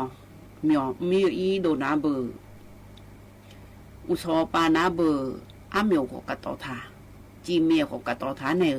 อีดัวจียี่เนี่ยน่าเธอไอ้ยอมาจอนนี่อีโดจนาเบอร์อาเมียเบอร์ช่วยยังดูแม่เนี่ยยี่นี่อาจารย์เนี่ยยมือพาของเรากระต่อเนี่ยเขายกกระต่อถ่าเธอนะคนนี้เพื่อเนี่ยฮังเงอจีรับยาลาซาจีอันก็จีจะยานะคนนี้เปียกยาแล้วก็เธออีกคนหลายพี่ว่ายมือยเสยาอุบะแหล่ยุ่งพอปากให้เขาได้เลยไงคนนี้ยาก็มอเล่มเสียลอยยี่เหนียวอยู่จีน่าลูอันนั้นก็เนี่ยนะคนนี้ตู้เย็นพูดอะไรให้น้องถ่ายคนนี้ยุดดูจ่ายจีหลานแล้วไงลอยยี่เหนียวตัวรู้จังหันจีอ้ำอยู่หิมอนาลอน่าจีทออยู่ในนาลีมัวละแล้วเจเนี่ยงามัวมันเป็นอะไรอยู่ขังไอ้ยอชูในละกะเธอสมืออันใดเธออุลิไอ้ยามเกิดแล้วนะไอ้ยอมดโดนะคนนี้เธอเฮ้ยละแหละถ่ายอยู่มือพายอาชนในจู่ละดองทากาเจ็บปุยเนี่ยมดละบุลาเสือเนี่ยก็เนี่ยนะคนนี้มดมือพายแล้วอยู่เจียวเนี่ย ไอ้ยองกัดต่อในละอาจารย์กัดต่อในจ่อยจีไอ้คนนี้เธอมากัดต่อเลยยกข้างน่ะรอจีเมียมอเพงอ่ะจีเนี่ยจีเมียมอเพน่ะฮังเออจีไอ้ยอนเนี่ยละเปียละเลยขนมตัวละเปียละเลยเธออยู่จีเมียให้แม่ซอยอ่ะจีเนี่ยซอยน่ะเบอซอแหล่ซอกาน่ะเบอจีเมียเพน่ะเบอยมอดูเบอสวยเนี่ยรู้จุดเนี่ยละบัวเนี่ยเลยมุพาอยู่หาจีเนี่ยไอ้ยกกัดต่อในจ่อยเลยอ่ะจี那个呢，那不也生熬了这一年，也生熬了那一看我个人那行呀咯来哦，要边要啥要接那路，他都也不然当他个你不都叫那个，都罗讲啊这一年，那他嘞用不把好大嘞个用我把个都罗边叫他个么嘞咯，去个不他个么嘞来咯。นั่นนึกมาแพงอ่ะจีอันนั้นจีเมียมอแต่ยังนึกดูก็พะจ้าจีอีเนี่ยจีเมียมอน่ะยังสังเอาอะไรกันแต่ยังนึกดูก็พะจ้านะคนนี้จีเมียหาแม่เธอนะคนนี้ยอชี้เธออามีในโซเลนในเรื่องเมียรออีเนี่ยอันนั้นเบอยังสังเอาเรื่องไงเบอนึกมาแพงอะไรอีเนี่ยนึกมาแพงนะเบอเธอที่จีมันนี่เฮ้อแล้วมันนี่อาจจะไอ้คนจีเมียเฮมองงานก็จังหาแล้ว我说个个把出来那好你多种的人啊嘞，你嘛拍了老一牛，你嘛拍了呢，今面么三眼睛一呀，今面么是这个眼睛，阿苗那种好你今面啊嘞牛面，他们呢去搞个都，这个呢比新疆嘞爱去拿好你，我从没从耳朵拿好你，他个种个拿嘛年要你，嘛种得年拿好你啊，从拍拉粑嘞一呀，个去个呢都垃圾。อันนี้เดอมีชุมดอสิญญาเดอหน้าแพร่แบบและไอ้หุ่นหน้าคนนี้คือก้อนในโดราจีเนี่ยเธอมีในอากูจีนึงมาแพร่คนนี้ยมือภาษาโซในยมือภาษาหนุ่ยเนี่ยจังเลยมาเงินน่ะนึงมาแพร่ในแต่นึกถ้าให้ดีและตัวรู้แม่เนี่ยงั้นแต่อาจีมีในและเงินหน้าคนนี้จีเมียหน้าหิบะยุ่งหัวตังอาสุอาเปียเลยยังงาและอายุสมบูรณ์ผู้เราก็คอยก็บุเลยยังงาและอาจือนึงมาซาโซในหนึ่งร้อนว่าจีเมียหือมาพาเสนีอาหมิวงาหือและหนึ่งมาลาเนี่ยอาหมิวมอยาซีเชจีเมียมอที่จีมาเลมาสุกายาซีงาและเธอมีในช่วยยาเมียวมือเดือยเด็ดดาเดือยอยู่กันนาลูและตัวลูแม่ละแต่ไปซื้อเธอนาลอยยีนิวเธอนาคนนี้และเฮอก็ก่อนนะเธอก็อยู่หาแม่เนี่ยละเฮอนาคนนี้อากูจีก็ก่อนดูละคนนี้แล้วยมือภาษาซ้อมดาดีและอายุเกอเนี่ยเธออยู่หาดาวตาชูโจเดือขอมือแล้วล่ะเธอมีในหัวหัวแล้วตัวจับบิล่าขอยมีอาจ่ออยู่ให้มือภาษาซ้อมเงินนะคนนี้แล้วกันนะบิจูเนี่ยยุ่งมาแล้วกังอยู่บังด้านนู้นแหละเธอก็รู้จีเมียเขาอามิวก็จักกันเนี่ยรวยแหละเฮ้ตัวลูกแม่ละยี่เนี่ยไปซื้อถึงกันแม่เธอน่าล่ะเธอมีเนี่ยไปซื้อถึงกันแม่เธอเนื้อท้าเนี่ยจักกันเนี่ยมันก็ก่อรอยี่เนี่ยก็ต้องดูมาช่วยที่ก่อเขาเธอชอบดันโนเฮ้ยจอนในเนี่ยงานเจแล้วไงมาเงื้อหลัง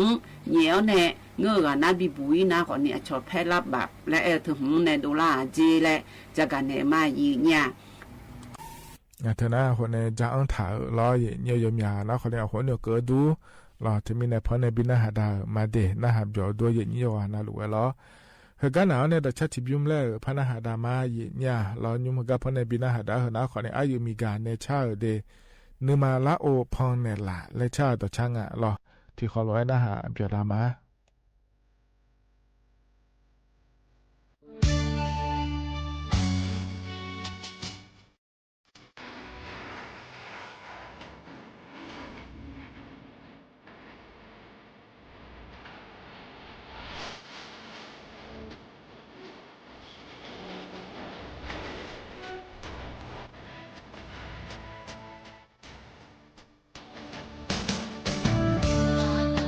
小麦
ธนาข้อนี้อายุมีกาได้ชาต่อชารอเนี่ยพอในบินาหาดาวหรอนึมาละโอพองเนี่ยละแล้วงาเดนะฮะเบียวด้วยเนี่ยกันเนี่ยนะรออยู่เนี่ยยามขจละเหออายชากาลบินาหาดากันมาเดวิบากอลิมีของจอเนี่ยเบียงเกลางาแล้วงาเทยาไม่ฮะอาคารเนี่ยรออยู่เนี่ยอายามขจละหรอพองบินาหาดาเนี่ยอายามเจียนะว่าอีมาเดวจีมือเดคันนึงสอจอนงอนกะละแม่เนี่ยอุสอนาลียาละเนี่ยกว่าหลังเกินนี่หรองานแน่อายุเชื่อเหมือนในพัฒนจุลามาเดรออีมาอุดูธรรมะ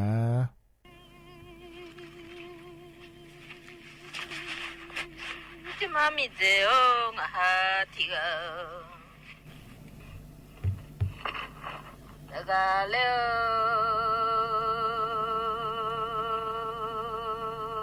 no lo ti de ga dong no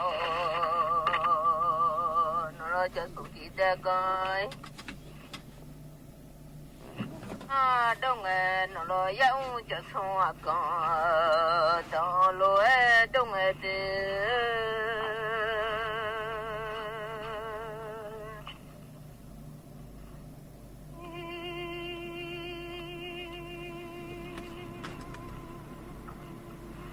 Manyu kwa ya la lo mia we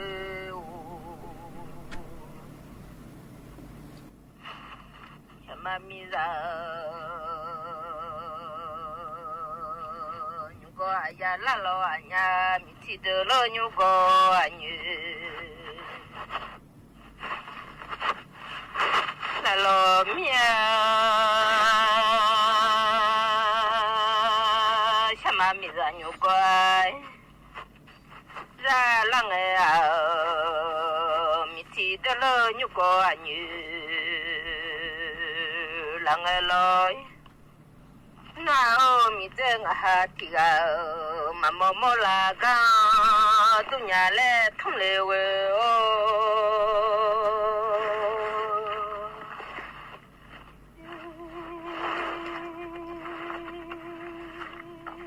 ma mo no pyo mo lai Kalau dunia maka galaga dunia telo galagai dunia no cuma miseng hati ga syae miawe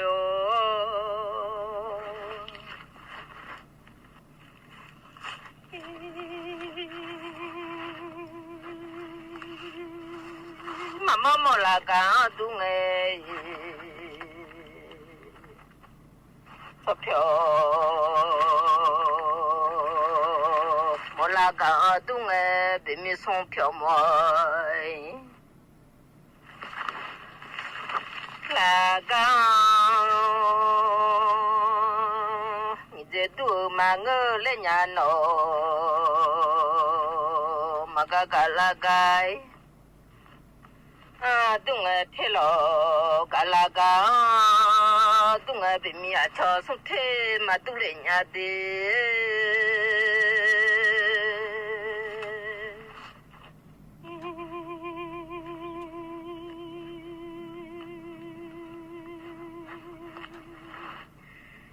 mà mò là cả tu nhà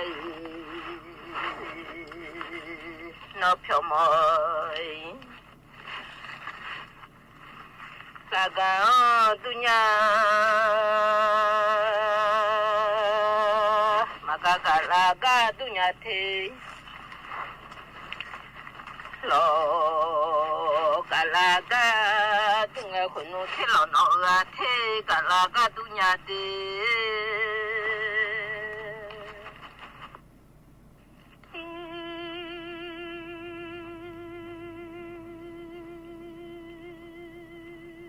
đỡ chẳng sao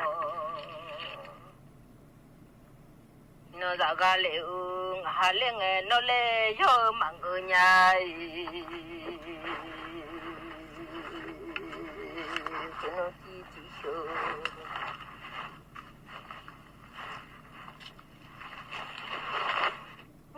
nó lê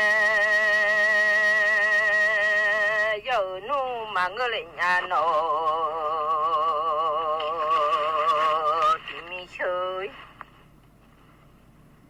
nghe là gì nó cả là cả mà ngơ mía đi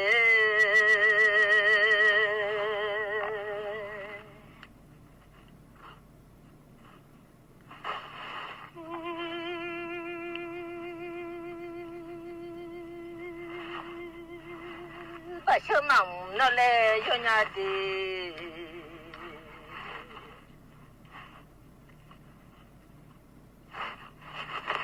bà chưa nó đã mỏng nó lê cho nhà bà chưa cứ dung mà cho nói gà là cả lò mía dành như thơ cho từ thì từ gà lôi nó nhu sa kha mở lù mở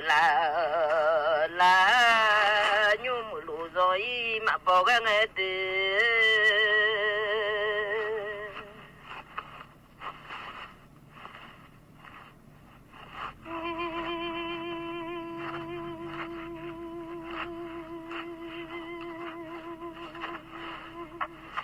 ya thô nè thô nó chỉ lo mía đi na cầu nè thôn lúa cho khó cho khó nè đồng thọ lôi mía lô dành cho cho từ thịt từ cho na cầu nè thôn nó tiêu gà nghe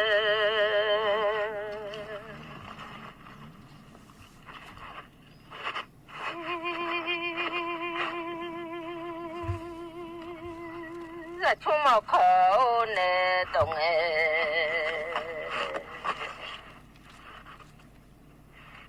tổ gà lia cho thị nua mà sửa ra lo mà cho thị mi mà sửa bà mưa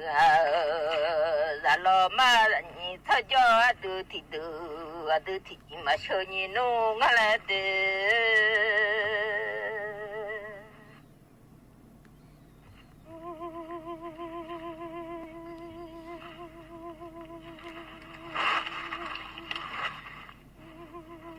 cho thì chỉ mà sư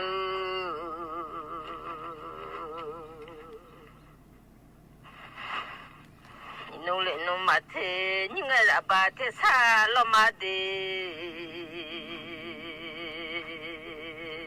những người mà cả là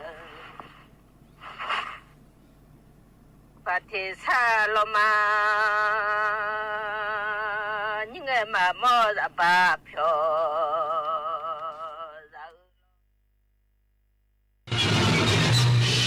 สถานีวิทยุกระจายเสียงแห่งประเทศไทยและเครือข่ายทั่วประเทศเสนอข่าวต้นชั่วโมง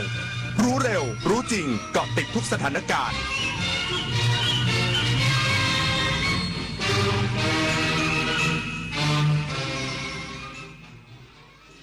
รับฟังข่าวต้นชั่วโมง 22 นาฬิกากับพิญโยรุ่งสมัย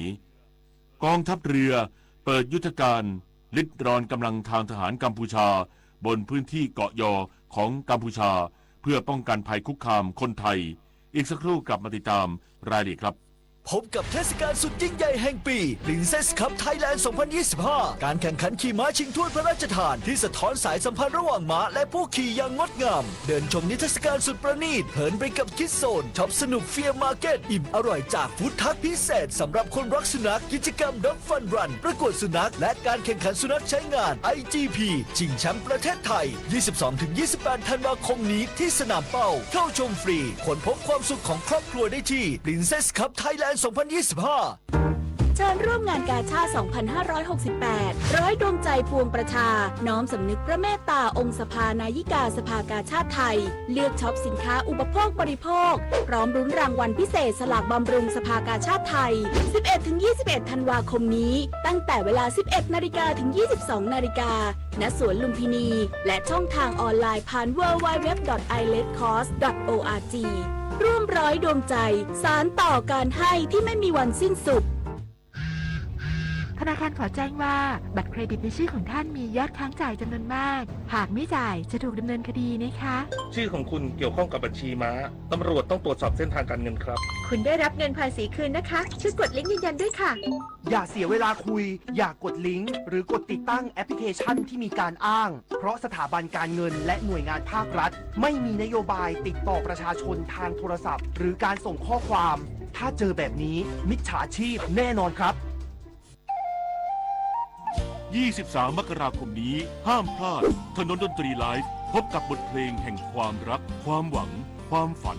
สื่อประสานด้วยพี่น้องร้องเพลงหนูมิเตอร์และบิวกัลยาณีชมฟรีตั้งแต่เวลา 18 นาฬิกาเป็นต้นไปณห้องออดิทอเรียมอาคารศูนย์ปฏิบัติการสถานีวิทยุกระจายเสียงแห่งประเทศไทยลงทะเบียนเข้าชมได้ที่ Facebook Fanpage ถนนดนตรีเรายังเป็นนักเดินทาง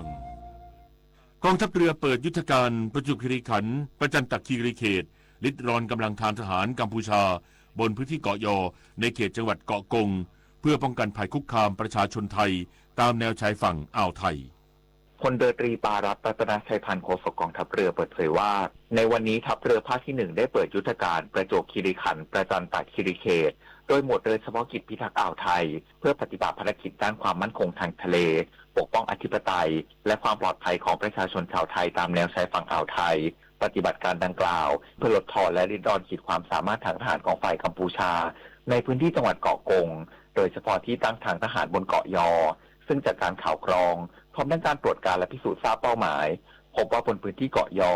มีการจัดวางปืนใหญ่จำนวน4 กระบอกเตรียมที่จะใช้โจมตีฝ่ายไทยหมวดเรือเฉพาะกิจพิทักษ์อ่าวไทยจึงเริ่มปฏิบัติการตามแผนโดยกำลังทางเรือได้ควบคุมพื้นที่ทางทะเลโจมตีเป้าหมายทางทหารที่ตรวจพบทั้งที่ตั้งปืนใหญ่และอาคารกองบัญชาการเพื่อจำกัดและลดทอนขีดความสามารถในการคุกคามต่อความมั่นคงและความปลอดภัยของประชาชนไทยกองทัพเรือยืนยันว่าการปฏิบัติการครั้งนี้เป็นไปเพื่อป้องกันตนเองตามหลักกฎหมายและแนวปฏิบัติสากลโดยยึดมั่นในการปกป้องอธิปไตยและความปลอดภัยของประชาชนเป็นสำคัญปริญญวิทย์เปี่ยมสมบูรณ์รายงานอธิบดีกรมป้องกันและบรรเทาสาธารณภัยลงพื้นที่ตรวจเยี่ยมศูนย์พักพิงจังหวัดอุบลราชธานีและศรีสะเกษเผยทุกหน่วยดูแลประชาชนเต็มที่นายธีรพัฒน์คัชมาศอธิบดีกรมป้องกันและบรรเทาสาธารณภัยหรือปภ.ลงพื้นที่จังหวัดอุบลราชธานีและศรีสะเกษตรวจเยี่ยมศูนย์พักพิงมอบสิ่งของบรรเทาทุกข์และให้กำลังใจประชาชนที่ได้รับผลกระทบจากเหตุปะทะชายแดนไทยกัมพูชาพร้อมกล่าวว่าทุกหน่วยงานได้เข้ามาดูแลประชาชนที่เข้าพักในศูนย์พักพิงอย่างเต็มกำลัง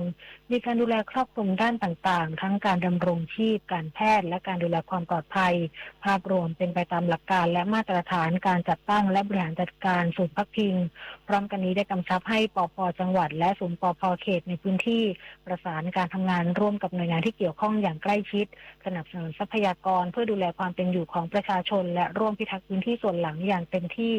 หากอุปกรณ์หรือทรัพยากรในพื้นที่ไม่เพียงพอให้ประสานมายังปภ.ส่วนกลางทันทีเพื่อจะได้สนับสนุนทรัพยากรลงพื้นที่เพิ่มเติมต่อไป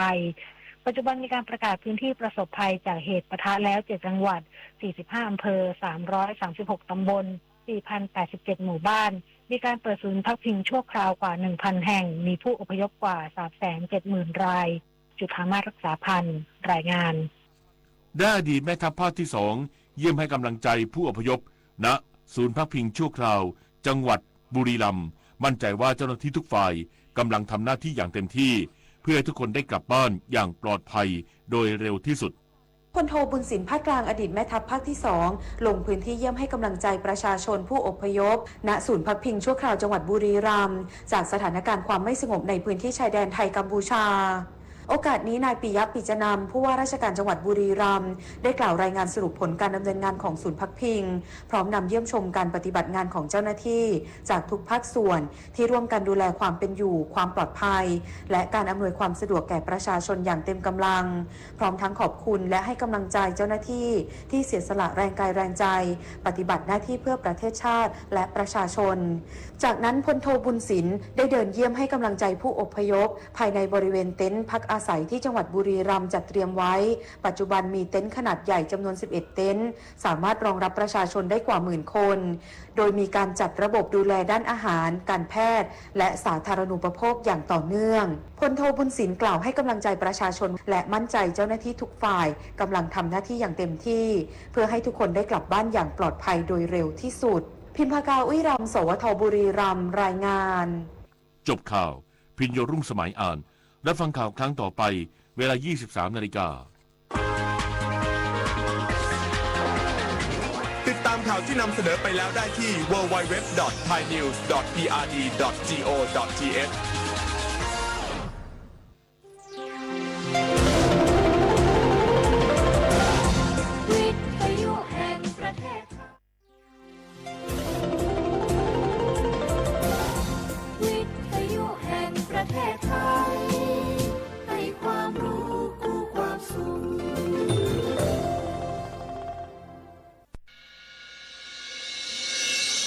สถานีวิทยุกระจายเสียงแห่งประเทศไทยจังหวัดเชียงใหม่ AM 1476 กิโลเฮิรตซ์สถานีวิทยุภาคภาษาชาติพันธุ์แห่งเดียวในประเทศไทยที่มีความทันสมัยเชื่อถือได้สร้างอัตลักษณ์กลุ่มชาติพันธุ์สู่สากล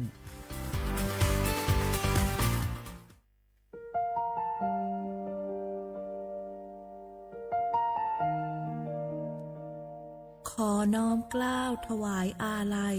สมเด็จพระพันปีหลวงพระแม่แห่งแผ่นดินผู้ทรงเมตตาเหนือเกล้า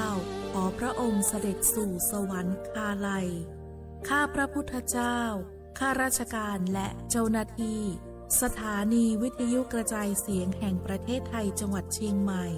กรมประชาสัมพันธ์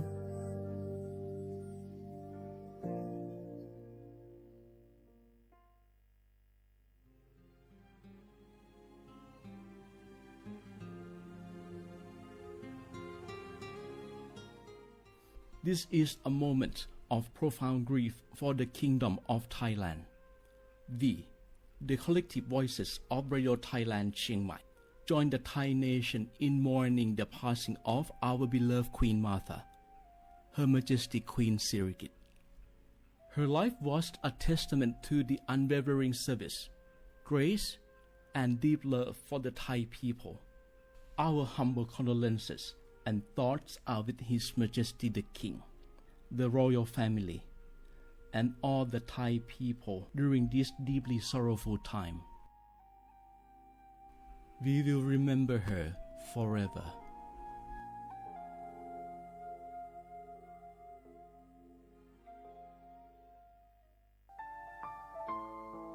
เฮาข้าพี่น้องเจ้าคือไตมีตั้งหม่องเจออันเจ้านางหอคำสมเด็จพระนางเจ้าสิริกิติ์พระบรมราชินีนาถพระบรมราชชนนีพันปีหลวงเลยเข้าสวนหมักหักคำนนเพกว่า ย้อนสู้เก่าตึงปันเฮาวิเย็นขวัญเงาเจ้าเฮาขาฮอดถึงตีสุคติกัดเย็นเสกำเฮาขาพี่น้องก้นคือไต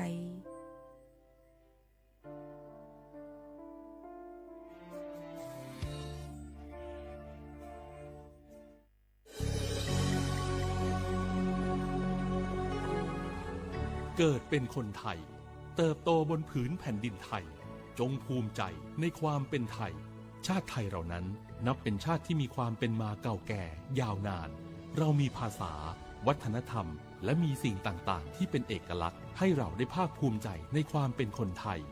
เราควรเห็นคุณค่าและมีความรักชาติหวงแหนแผ่นดินอันเป็นมรดกของบรรพชน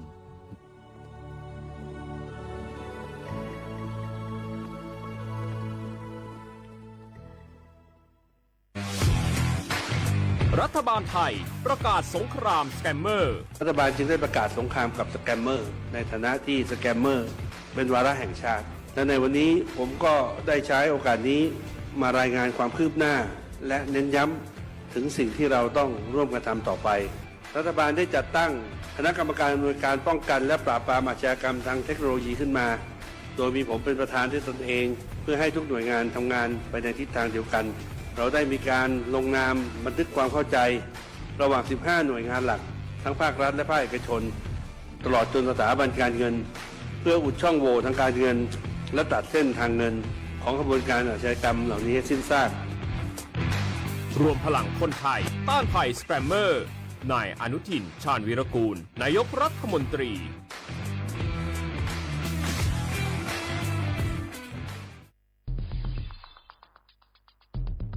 แค่3 ปีความเสียหายจากอาชญากรรมไซเบอร์ของคนไทยพุ่งทะลุถึง 94,000 ล้านบาทหรือเฉลี่ยปีละ 30,000 ล้านบาททุก1 ชั่วโมงเราเสียเงินกว่า 3.4 ล้านบาทให้กับมิจฉาชีพออนไลน์โจรไม่เห็นใจคนอาชีพไหนอายุเท่าไหร่สถานะทางการเงินแบบใดหมอพ่อค้านักธุรกิจนักเรียนแม่บ้านข้าราชการเกษียณทุกคนตกเป็นเหยื่อได้เสมอและวันหนึ่งอาจเป็นคุณหรือคนที่คุณรักเพราะจุดอ่อนร่วมของเหยื่อคือความเร่งรีบขาดสติหรือแม้แต่บางครั้งก็เกิดความโลภจนเกินไปอย่าปล่อยให้การกดคลิกเดียวลิงก์เดียวทำให้โจรยิ้มกว้างวันนี้ถึงเวลาแล้วที่คนไทยทุกคนจะต้องร่วมมือกันสร้างภูมิคุ้มกันอาชญากรรมไซเบอร์ช่วยกันหยุดก่อนที่ภัยไซเบอร์จะทำให้คนที่คุณรักและตัวคุณเองกลายเป็นเหยื่อ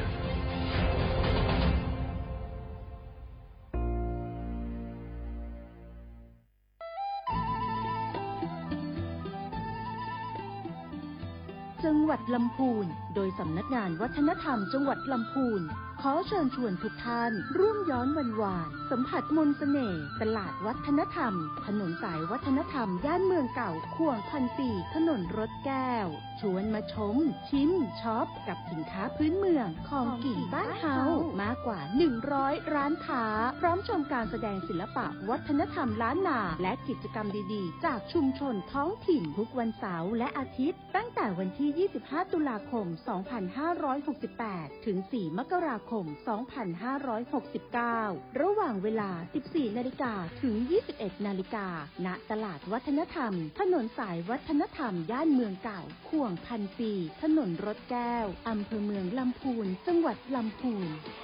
ร่วมแต่งผ้าเมืองใส่เสื้อผ้าเมืองเดินย้อนวันวานเก็บภาพความประทับใจในย่านเมืองเก่าแล้วคุณจะหลงรักเสน่ห์เมืองลำพูน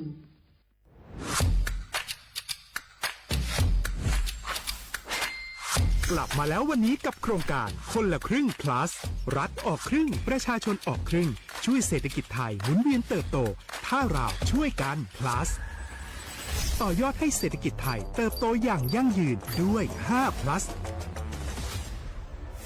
plus ที่ 1 เพิ่มช่วงอายุผู้เข้าร่วมโครงการจาก18 ปีเป็น16 ปี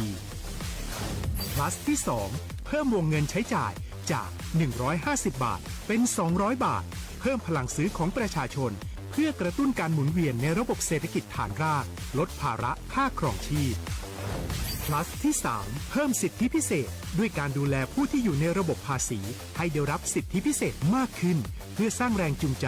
ให้ทุกคนร่วมอยู่ในระบบอย่างโปร่งใส plus ที่ 4 เพิ่มโอกาสให้นิติบุคคลขนาดเล็กเข้าร่วมได้ให้ธุรกิจเติบโตเป็นกำลังสำคัญของเศรษฐกิจไทย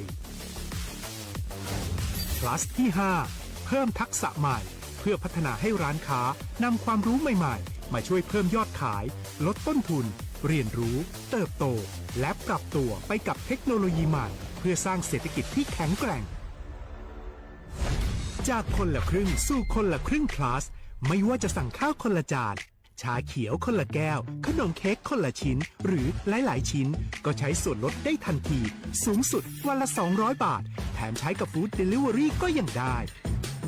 สำหรับประชาชนไทยอายุ 16 ปีเป็นต้นไปสมัครรับสิทธิ์ผ่านแอปพลิเคชันเป๋าตังวันที่ 20-26 ตุลาคม 2568 สำหรับร้านค้าที่สนใจร่วมโครงการสมัครได้ผ่านแอปถุงเงินวันที่ 15 ตุลาคมถึง 19 ธันวาคม 2568 แล้วเตรียมพร้อมรับลูกค้าจากทั่วประเทศเพราะนี่คือโครงการที่คนไทยทุกคนช่วยกัน plus เพื่อให้เศรษฐกิจไทยโตไปพร้อมกันโครงการคนละครึ่ง plus ดำเนินการภายใต้เป้าหมายที่ชัดเจนของรัฐบาลในความต้องการกระตุ้นเศรษฐกิจลดภาระค่าครองชีพให้ประชาชนและยกระดับศักยภาพผู้ประกอบการไทยให้พร้อมในยุคดิจิทัลโดยยังคงยึดหลักความโปร่งใสตรวจสอบได้และป้องกันการใช้สิทธิที่ผิดวัตถุประสงค์คนละครึ่ง plus เพิ่มพลังเศรษฐกิจไทยพร้อมโตไปด้วยกัน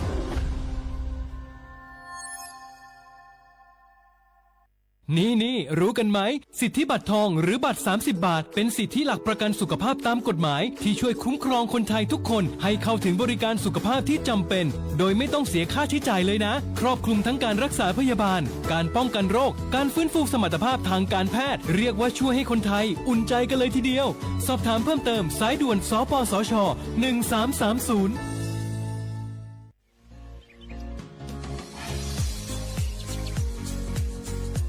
จำหนังเปิงมติครม.มือวันที่29เดือนธันวาคม25ปากไป67ให้ฮิปเน็ตแกลิดปัญหาสถานะและสัญชาติคนอันอยู่ตั้งเมืองจึงไทยจอมมาตรา17นั่นตอนตาพี่น้องเฮาเขาอันเข้ามาอยู่ตั้งเมืองไทยหึงนั้นและมีไว้เข้าจอมเปิงเฮากว่ายืนย้อนสถานะต่างดาวของเมืองถูกแม่นจอมเปิงไล่ตอนตาลูกอ่อนอันเกิดตั้งเมืองจึงไทยมีอำนั้นก็แม่มีไว้ทะเบียนประวัติบุคคลไม่มีสถานะทางทะเบียนอำนั้นไว้10 ปีถูกแม่นยาวในจึงเฮาก็ยืนย้อนสัญชาติไทยจอมหนังมาตรา7ทวิไลพออยู่ตั้งกรุงเทพมหานครกว่ายืนไลตีสำนักบริหารการทะเบียนกรมการปกครองพออยู่ตั้งต่าง7วันในจึงกว่ายืนไลจอมหนังวัดไว้อันเปิ้นออกปันเฮาขานั่นเข้าย้ำเหตุการณ์จอมหนังหลวงปองจึงต่อพอถึงวันที่29เดือน6 ปากไป69ค่ะ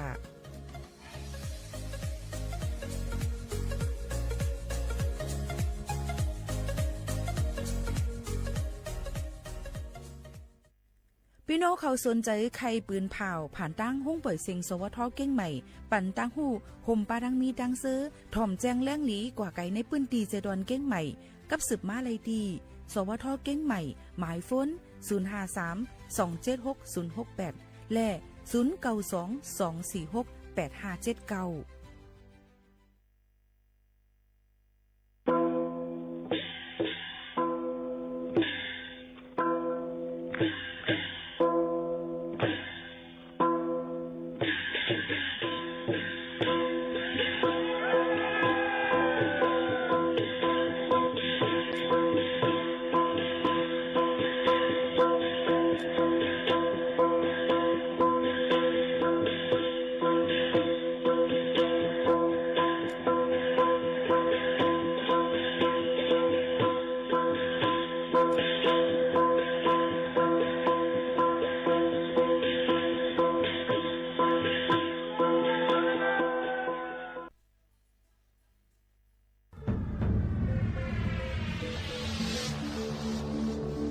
ก้นกูก่อนไอ้จับลงมาแล้ว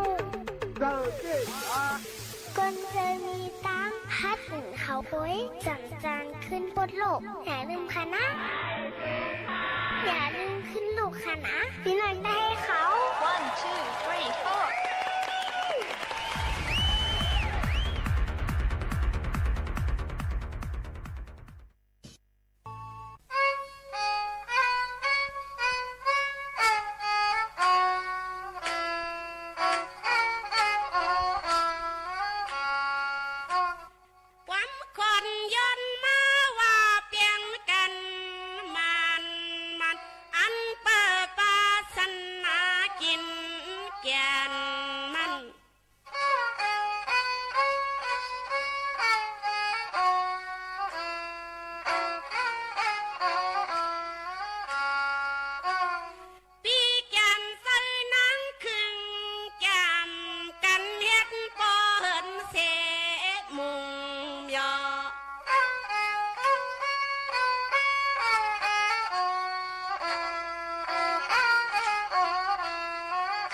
3 4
เมื่อซุ้งค่าเมื่อซุ้งพี่น้องพุงยินถอมเฮาเขาตั้งเสียงกูก็กูก้นค่ะทบกันดีในตอนการหุ้งปล่อยเสียงสวทเก้งใหม่ AM 147 กิโลเฮิรตซ์ค่ะ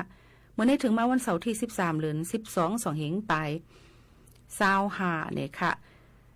เป็นเลือนเสียงรอง8คำปีได้2ให้1ปากปลาย20ปีก็จานให้3ปากปลาย87คู่อยู่จำกันนังขาวหมูขานุนเป็นอ้วยก็ไอสิบ่แม่พี่น้องเฮาเขาเนี่ยค่ะอ้อมื้อในก่อพี่น้องเขาที่ได้ยินถอมเพียงความ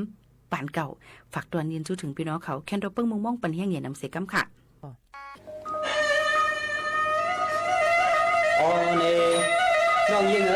เปลี่ยนกอบสังละเปลี่ยนกอบเพราะว่าการบ้านเมืองห้อมขึ้นอย่างเหมือนสูงเลยน้องก็เลยผัดยันชุ่มเมืองใต้อ่อนเขาเสียวเลยนี่ซ้ำบ่เลยกว่าอยู่เมืองเปิ้นเสียวเป็นลองคันใจตุกสวรรค์น้องนั่นนี่ประตูสังละนี่น้องยิงเปิดถอมสีกำนาสวงทวงก็ทวามเอาลีลีพางสีชวนวนเปลี่ยนคนในยังเอ้ยป้าเลยเมียวสังลา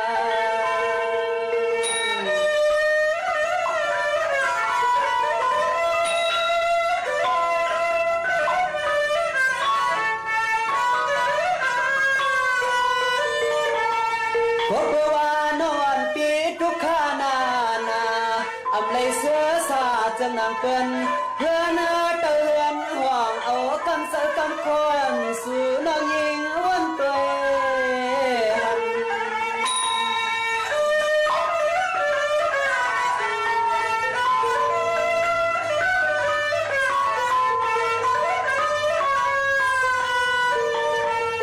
ช่างเจอเฮาปีเป็นลูกสายสัตว์เคเรียกเอ้ยใส่ปีเหือเขาปัดน้องยิงหลุดไว้เขาเฮ็ดหน้าแข่งปากบุกไว้ก็ไว้ผู้เมียอ่อนใจปีหวานมาใคร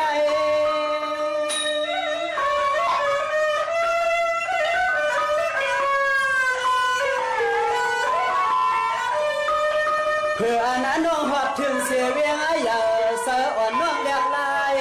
ตัวอ่อนน้องออกไปไหวนาเลี้ยงมือเสือเคยเอาเหมือนทางปออ่ำหมอลาดกว่ามาใจ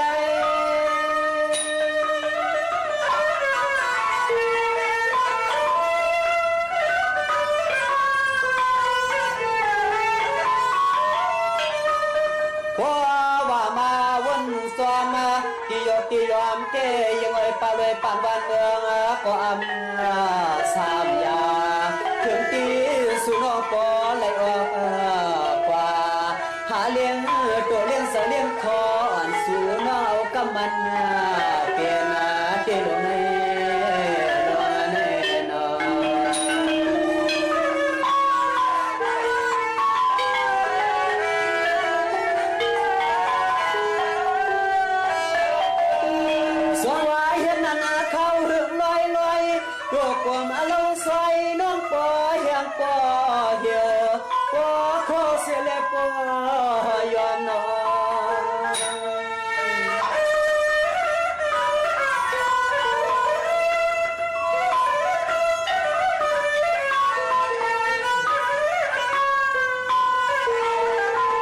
ตัวอยาลูหอมเมื่อว่าเมื่อสิ้นนั้นกำในเที่ยวตีบ่เลยเปลี่ยนไว้เมียวบอกวันโตของกลางตา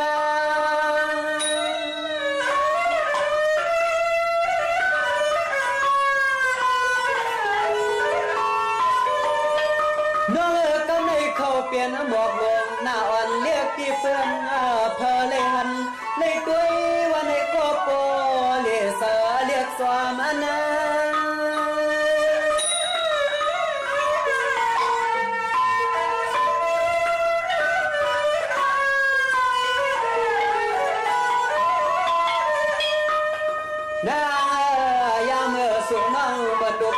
วันเพื่อเดืองเพื่อเปลืองทองเกี่ยมวันความควางเธอโปเลยโปโปยองอ่างไฟตีลงในลงในนอน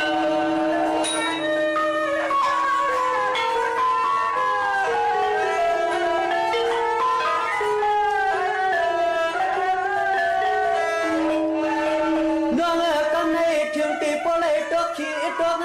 า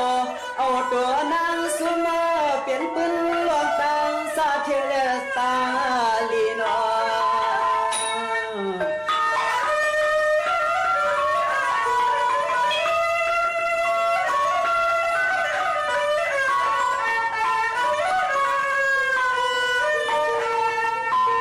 ความเมื่อเลี้ยวในอันลองขีดเจตัวเมียนตัวนางยิ่งเยาอันลวงดีเจคึกไว้ปันเบิกควางน้องยิงกว่านอนมวยฟันยา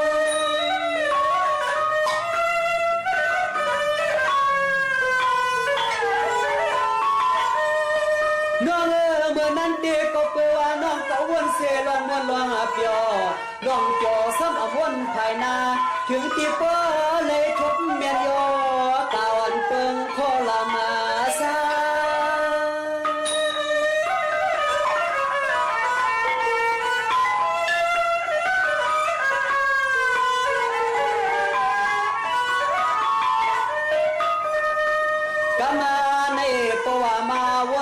คืนที่ยบที่ยอมเตเปลี่ยนตีลีสังสังสะเฮือนเตือนหวงถึงปลอมีสุน้องปอเคยสับยองป้าเลยสุน้องเฮ็ดเป็นเจอปี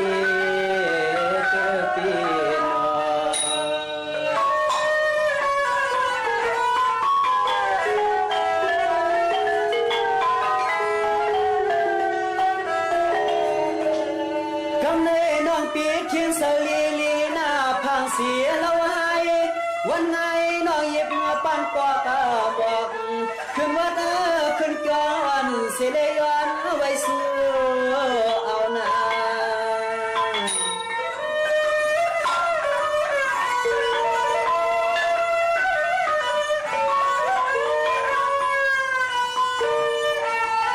แล้วน้องปีปั่นสัตว์คนใน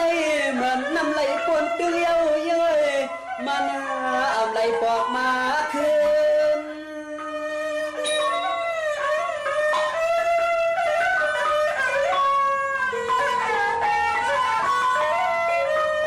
น้อง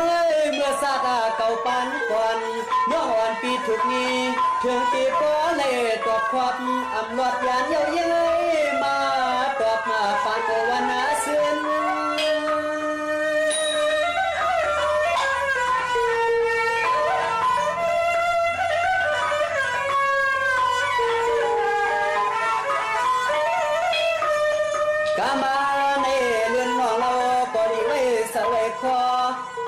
เลยเสียววัดโชป่าต่อพบมาทบตางอาลีเทียตาลองตางอาลีนาปินาปินาโน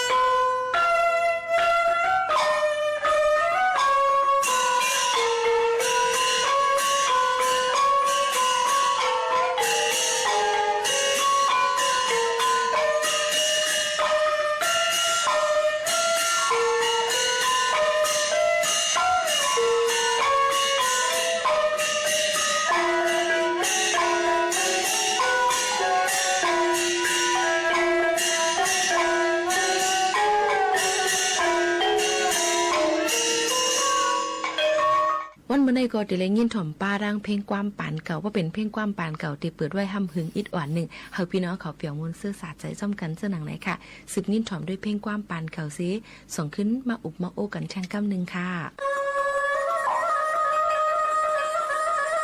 เอาไงน้อง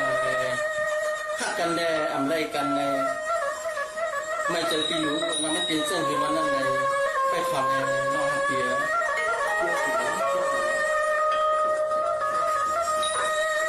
สวรรค์วังกันนั่งเสียเดียวขี้เงาเมากวางกวางปั่นหังกันนุ่ม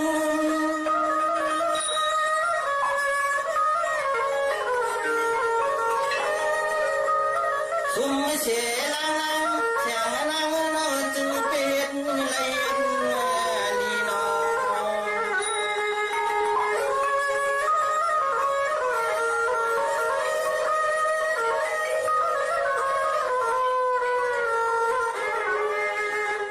มองจะมาไม่ค่อยปล่อยแมวเสียงยาตาปุ่นฟ้าหน้าต้นใจตาไม่ตัวลิงานเลิกคำวันปี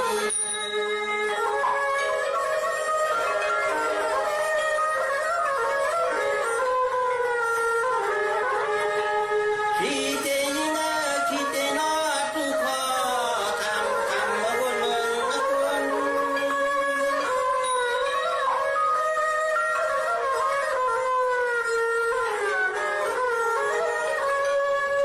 เฮ็ดสังน้องแกมาลามาเจอเคยไปไม่ใจงานไรมุกไทยเขาไปตึงโซน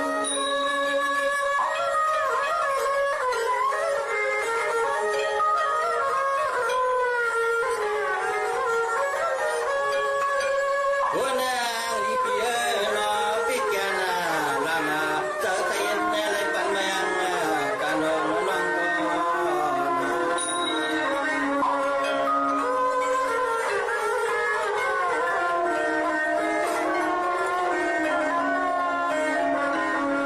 สมาไปดูการเจอในโคกใส่คุณเหมือนตายังคันและแม่ตาเช่นตาป้าเจอป้าโคสับปอกเสียน้องเจียวจึงทำเอาบุทามาใน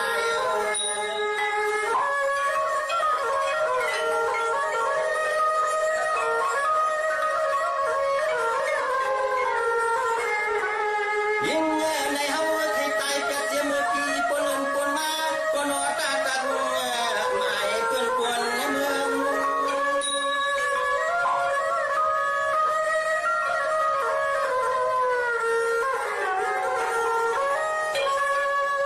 น้องปีนาจะมาปูตีปากำพาคุณในน้องจำไว้แม่นาปีทามันนี้จนนี้ป้าแม่ทามาปาลาปอเงายุ่งงงเนิน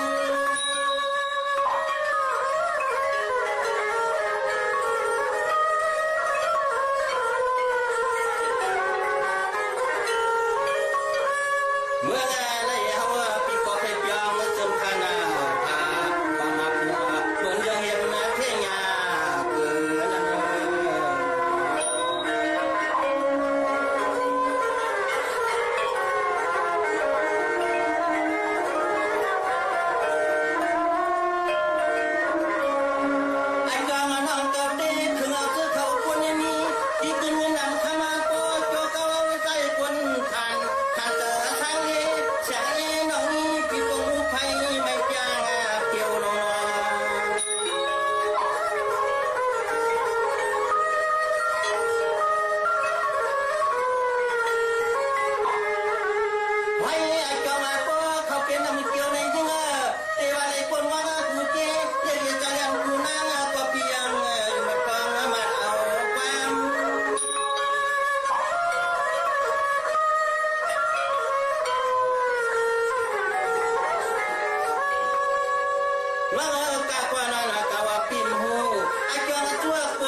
อ๋อค่ะลือใจถ่อมด้วยเพลงกว้าเมี่ยวเนี่ยค่ะวันเมื่อในก่อนเลยเอาปืนหูตั้งหันฝากตอนจู้ถึงเหมือนหนังว่าลองตั้งกินตั้งยามเฮาค่ะลอกไล่ตาดีจ่อยเทียมออกเฮาค่ะไรนั่นมีซึ่งคือพองหลานลือซิว่าเฮาค่ะให้อยู่ดีกินหวานให้หมอลุ่มลาป้าอยู่ดีตัวเจ้าเก่าเหี่ยวในก็ตั้งกินตั้งยามก่อนลำลองเหมือนกันนะคะวันเมื่อในก็ได้มีอาลูเนี่ยค่ะอาลูเนี่ยค่ะว่าอาลูนั่นจอยลุ่มลาออกเฮาค่ะไรเนี่ยค่ะอาลูอันพี่น้องใต้เฮาค่ะใกล้เอาหูเป็นภาคกับข้าวแลโคเป็นแคบแต่ได้กินเล่นกับน้ำเลียงโคมนั่นกำพองลาดว่าอำลีกินน้ำย้อนมันเตเฮ็ดเฮาต้องเกิดต้องป้องสีถวยใจหยับก้อยกะลองว่ามันมีธาตุวิตามิน6ค่ะอันจอยแห้งออกแลเฮ็ดออกธาตุจึงจังสั่งให้เส้นเลือดในตัวคิงเหตุการณ์ไลลีนั่น ยังเตไปป่ามีไผฟังแม่นฮู้ค่ะก็นั้นแหละผู้มีอายุเยอะอันใกล้เป็นเน็ตเป็นซานอำนั้นลงลืมๆจังนั้นก็ถูกลีเลยใกล้ๆกินปันอยู่รู้ในค่ะนะกล้วยอำลีกินนำเลอ1วันต่อ1วันไหนค่ะนี่ก็เป็นพ่อนลีรู้เอามาฝากตวนจูถึงพ่อแม่พี่น้องเขาสั่งว่าวันมื้อในได้เฮ็ดผักสังลีอำตันวนหันมีรู้ในห้องมือเขาค่ะนี่ก็เอามาเฮ็ดเป็นตั้งกินตั้งยำเฮาคาเลยเหมือนกันเลยค่ะฝากตวนจูถึงพ่อแม่พี่น้องเขากูคนตั้งหมดตั้งสิ่งค่ะเฮาคาได้ขึ้นสึกยินถ่อมด้วยลองดังเพลงความปานเก่าอันพี่น้องเขาตุกย้อนกันเข้ามาก่อนส่งขึ้นมาอุบมาโอ้กันเที่ยงว่าดิมีลองสั่งหลายๆในค่ะโอค่ะเมื่อสุภาก็ไม่เขาใจหมดพอสื่อเปลวยังทำเมื่อกูจุดช้ำจะได้ยังกว่าหนุ่มคือใจข้อมูลเพียงใหม่มาอย่างไรที่มาเราบนต้นเกิดกันว่ามันจีว่าใจถึงยังทำสองมือคือมันนะแค่เราไปขอไปกันครับเวลามากันในปีเก่าก็ถึงเมืองเอา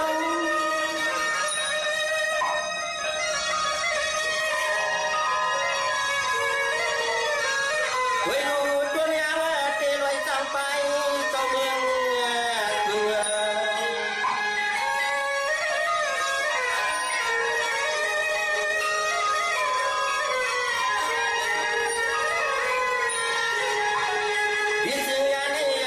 พัน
ค่อย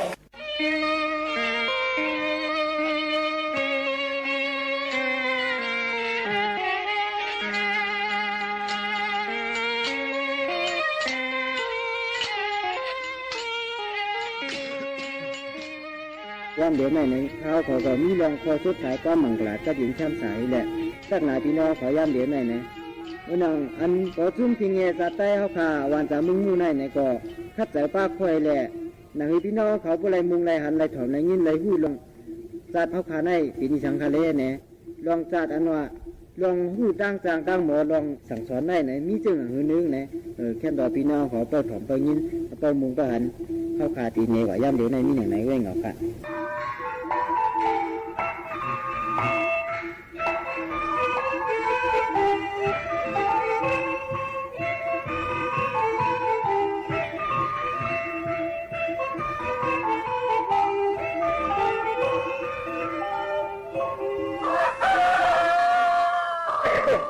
น่าร้อยอ่ะ เหลือจริงเลยก็กำหันไปแล้วฟังดีๆเขา ว่าเขาจะรัดตัวเขามีเขาไว้ป้อมถึงปาก มันอยู่ได้สองไพ่กำห้องเอง ว่าเพื่อเขาหลุดลาดทั้งแรกในหลุดถึงปางสูงเมียลูกคำป่าห้องขาคำนู้นน่ะมีอะไรล่ะ นี่คำนวณจังหวัดจำน้ำมันจับเก่าจังวันนี่ มีอยู่ค่ะไอ้คำป่าคำแจมที่เขียวเยอะว่าหันอุปูที่บกไก่น่ะ ใจขามีใจเฮี้ยงล่ะอ๋อนี่เขาจัดความเขาจ้างอะไรคัดเจอเลยเมื่อเหลียวในก็เพื่อเจ้าเรียนไหนช่องคือพี่น้องในก็ใหญ่มากก็เป็นหมาก็เป็นชาวก็เป็นนาเฮือนเขาเมียวเราในเชก็อะไรคอยเพิ่นปีประของน้องประจันนั่นเมียวเลยเขามีไว้เพราะเขาหาแทงเฮ็ดแทงพ่อมฉิบแทงมันจำเป็นยุบย่อมกว่าวันนั้นไหนก็ยังตึกกว่าเลยไปเลยเมื่อเหลียวไหนพวกเขากว่าเลยไปเลยมาไว้ไหนมาโอ้โหนาเฮือนเขายุบย่อมกว่าเมียวเราเนี่ยก็ตัวเหลียวเนี่ยก็จะว่าเลี้ยงข่าวเพิ่นเขาก็ไปชอบใช้พวกเมืองกุดว่าเมืองกล้องว่าเพิ่นไปเหตุการณ์แฉงไหนพวกผู้สู่กรรมดีเนี่ยก็เพิ่นพวกมาเป็นเศรษฐีหลวงกบมันว่าเขาในลองนาเรื่องตั้งน้องตั้งเราในว่าคือพี่น้องก็รู้คัดใจอ่อนกันเฮ็ดทางหาของป่าชาเขาก็ดีกว่าจ้ำด้วยกรรมกว่าดีกว่าเมื่อลาวอ่ะเพราะว่าดีกว่าปากกล้ากับไทยก็ลองหนึ่งไปเหตุการณ์เคยบรรทุกกว่าอีเด้อไหนได้เคยบรรทุกกว่าอีเด้อเคยกว่านอนขึ้นนอนวันพร้อมด้วยวันดีเนี่ยก็คุมกว่าอยู่ดีกินวันก็ห้องมันพวกก็ติดกว่าให้เจ้านั้นพร้อมเลยถึงฝั่งทานทุเมียลุงเลยก็อยู่สูสมาดีกว่าเฮ็ดช้างมันดีกว่าหาช้างแนมเต็มมุงม่วงองเมื่อเขากว่าเหตุการณ์เมืองปืนวางเตมาเมื่อไหร่เนี่ยก็กำว่าอะไรเตมาเรือนเตมาเนี่ยก็กำว่าอะไรดีกว่าหลายวันเนี่ยกำว่าอะไรนั่นก็มันฉางถูกพวกกว่าแล้วฉางถูกเนี่ยดีเชี่ยวมากก็ดีเชี่ยวมากเพราะว่าตั้งกล้าตั้งขายเสียมว่าเหตุการณ์เหตุงานอยู่เลยออกมาเนี่ยดีเลยเชี่ยวมากก็ดีมีอยู่ตั้งสูก็เจ้านั้นก็ทำว่าไปช่างคาเรื่องโน้ตั้งเจ้าว่าเด็กกว่าเนี่ยปันกว่ากำว่าทุกใจเขาได้เคสูกว่าลูกยิงก็ห้ามีลูกชายก็มีอันพุดกินตังมือสูก็มีอันพุดกินตังมือเขาก็มีสูจะมาเคยกว่าเนี่ยปันกว่าเนี่ยลูกชายทุกใจลูกชายเดี่ยมเคยปันกว่าค่ะเคยกว่าเนี่ยแต่พาเมย์ในเมืองค้าเขาก็เป็นลูกยิงก็คือได้เคยผัดอ้วกขลามจะขนาดน้องเมย์เนาะกว่าเงินว่ะมันกว่าเงินว่ะน่ะมันโลภะเยอะเนี่ยนั่นเขาได้กับมีโลภะโตสามโมหังแล้วก็มีตังหนักเขาเลยก็อันนำเนียนกว่าด้วยกว่านี่เราก็ปืนเลยมาอุบเดียวก็พอไปหันทีหันเดียนมันไปเข้าไปจ้างยุ่มนั่งเก่าปืนมาพวกกู้สู่กรรมเขาลีกว่าพวกเสียงเลยเป็นเศรษฐีกว่ากับเนียวอ่ะแต่ข่าวเนาะสู่กรรมมันดีเนี่ยก็อันกว่าผ่านมากกว่ามีว่าเป็นว่าก็ในเขากว่าด้วยกว่าเพราะว่ามันเป็นน้องเป็นตาในพอถูกลีขึ้นมากกว่ามากก็เนียวกว่าดีค่ะเมย์เลยค่ะไปดีกว่าแฮนโคมาบันอู้ขนาดว่าไหนทงเฮเอาเลี้ยวเฮพาไม้เฉยพระเจ็ดนาเฉยทงเฮพาไม้ใบบักทงให้น่ะดีค่ะเมย์นะคือพี่น้องในก็ถูกหมอพ่อความถ่อมความเมียสูน่ะจ้องคุมเอาเนี่ยจ้องหรือเปล่าอยู่เอาแล้วป้าจ้องราคาพอมากค่ะเมย์คือเจียวกว่าเจียวมากกว่าไหนใหญ่ลืมน้ำหนักคือก่อนลืมว่าชื่อมานาลีโอโตมันคาลุคานานาลีโอโตพี่อะไรไหมอันมีวันกล้าเห็นว่าฮะก็ไปหูจักนะข้ามยามในหันก็เลยหันที่ปืนนี่ค่ะในช่ำกุนคลองปองตีหลงยิ้วนั่นคันนี้อันจีนจีนั่นค่ะนะพวกกว่าวันในหมากยาคันโบจับลงกว่าคุณข่าวขวางเลยจีนนั่นค่ะน่ะคุณหาเกี่ยวเนี่ยนะเมื่อทำมากับช่วงนั้นมันนุ่งยาวเลยนะ โอ้อัน คนใต้แม่หนูคนใต้มันขึ้นง่ายมันนุ่งในกูจ้างอ่ะแม่มันนุ่งในกูจ้างอ่ะกูมันขึ้นกับขึ้นป่านันวางเขาเขาขึ้นกับคนไล่อ่ะเขาขึ้นกับคนไล่มันยาววันนั้นเมื่อว่าไผ่หลังมันยอกมาได้ปีแล้วดังน้าเขาอยู่ดังหลังมันได้ว่าคนใต้มันได้กูผ่ามาใครหูใครตามดูใครปิ่นดูเมื่อเราดูไรมาน่ะซื้อมาไปไหนซื้อมาไปไหนว่าถือไรข้าวใครข้าวเขาเก็บใจเอาไงนะเมียวก็คุณขาชำเรียกว่าเขาว่าเกี่ยวไปถึงนั่นหลังจากกุเต้เมื่อเป็นห้องติดกุเนี่ยกุกล้ากุเฉยก็หมูจับเมียวนั่นหมูเขากุใต้นุ่งก็เป็นคนใต้เขากุกล้านุ่งเป็นคนกล้านั่นเขาก็คนใต้เขามาเนี่ยมันนุ่งกุนหงดงเมื่อเขาเจ้าเขามีอะไรแก้กันในเมื่อขี่ง่ายเมื่อเขาทำพวกเกี่ยวคดีซึ่งว่องนุ่งกวางเขาว่าเป็นคนเท่าว่าตัวในคณะทำนาหลีทำมองคุยลงเฮนะอันเสียงฮือพวกอ้วกว่าจากพวกเสียงมันในอย่าบีบปันโพเลี้ยงขนาดว่าที่มันนึกตัวใจกดใจกดโอ้ล่ะเมียก็พูดอีกออมไรในน่ะเขาว่าพุ่นตาสูปีน้องไว้นั่งก็พุ่นตาทบปีน้องไว้ก่อนเลยมาเลยสังเมียวคือเดิมตาเพื่อนอ่ะถ้าทำไปเลยสังเจี๊ยไอ้ปูไปได้กว่าว่ะเนี่ยต้องมีช้างถ้าเคยเวียนเทียงเห็นนะเวียนดิมน้ำเอาไหนนะเคยเวียนก็มาเวียนเวียนเอาเวียนยักษ์เอาเลยนะเคยเวียนยักษ์ผมเคยเวียนเทียงในนาข้าสังอู้นังตรงเชิงพิช้างเนี่ยมันรัดจำเขาเนี่ยไข่ขัวใช่เยอะเทียงเลยนะนะฮะเวียนเทียงสมนะฉันก็ไล่กว่าว่าไล่เจ้าพวกกับคุกอะไรถือพี่น้องว่าก็มาทำเนี่ยโซดามช่างทั้งเนี่ยช่างก็อิ่มะจะเลิกก็ไปกว่าก็สั่งเมี่ยวมาสั่งเมี่ยวลูกกูปาดมันต้มสั่งอ้วเดี๋ยวสั่งไฟขนาดอ้วก็ไม่หรอกว่าสุดเด่นจางลงเพื่อนอ่ะก็ได้กว่ากันนะน้อยๆหากอยู่ดีกินวันร้อยขนาดที่นี่นอกเป็นเดียวเชียวเด็กครับพี่สาวก็เลยค่ะวันนั้นน้องก็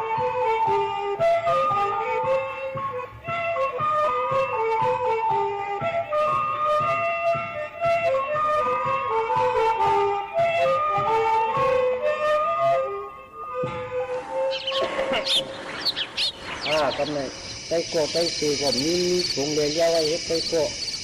กว่ามันปืนเมืองกุดเมืองก้อนะเขาต้นเจอพวกทำข่าวทำง่ายเลยกว่าติดเจ้ามือเราตีหลายวันของเจ้าผมเจ้ามาในถึงนั่นคือเนี่ยบางพวกมาผ่าเดินผ่ายี่กอบสังกอบรถผ้าเขามีย่อมเย้าให้มีแทงผมมันหยุดมันยัดเนี่ยกอบตั้งรถผ้าอะไรผ่ามีผ่าเดินผ่ายี่เลยมากก็ไม่ดีทางมีไต้โก้ไต้เชยเลยอุปกรณ์วันนั้นแค่นี้นี่ก็เลยมีเขาเลยเจ้ามาในถึงนั่นคือเนี่ยบางก็ว่าตีบางกว้ามีหรือนั่นถึงเนี่ยมีเพลวัดกว้ามีกว่า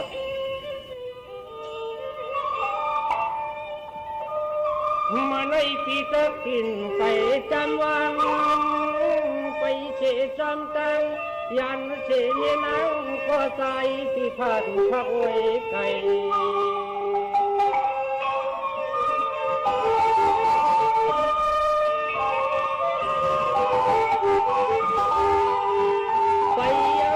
ไปเอากันในใจพี่เจจงทุกเมืองไกลกัน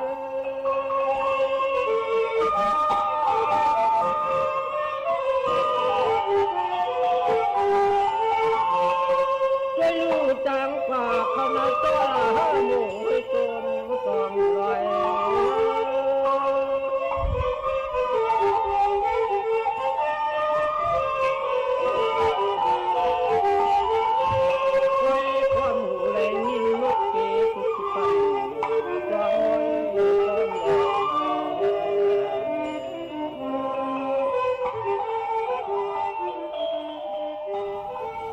พอมาเปลี่ยนการมาฮื้อหน่อยนี่ฮื้อเด้งเนาะส้มหนังพูดเสียงนี่ก็ส้มชุนตัวมันทั้งเนาะจริงเหตุการเสียงในมาอะไรจิตแบบดีก็บอกว่าหวังทั้งเนี่ยด้วยสุขภาพทำไมยกที่เหตุสิ่งเหล่าได้เอาพี่หางว่าเนาะพี่หางยังสมมติพี่หางว่าก็ในห้าเปลี่ยนการมาหลับในมันยอดการเนาะข้าวันมือเฮิรนวานเนาะมือจูเฮิรนไม่เลี้ยงวานเนาะไปก็หาดีกันแล้วค่ะนายข้ากับขุดเสียงมาเขารู้ว่าได้กวางแล้วนะแก่ข้าววันไหนเขาก็ลูกเจ็บมือใกล้พวกนั้นออกคุณลอยทะเลพัดเขียวมาก ตีเมืองกุดตีชูเจ้าคุดเฉียงมาในคาก็มีการเสนอข้อเคยมาเหตุการณ์เฉียงซึ่งได้ก็ห้องกับกาเลยนะอ๋อแก่แล้วก็ว่ามีเจอสีนาเคยบไหนก็ปนั้นจะรู้ว่าจอมห้ามมือตีเฮือนมีเลี้ยงเขาหนาวก็เคยเฮ็ดก็อ๋อแก่ข่าวไปไหนอ่ะเขาก็ไม่ต้นในหดแถวไม้พวกเลยมาพวกงาได้ก็เขาเฮ็ดเจตุสวนหนังพวกที่ละเหตุการณ์จอมได้ก็เขาทางนั่นอินครับว่ากันนั่นแหละมือจอมห้าหามันเนาะอ๋อก็อะไรจุ๊บก็มือเนาะ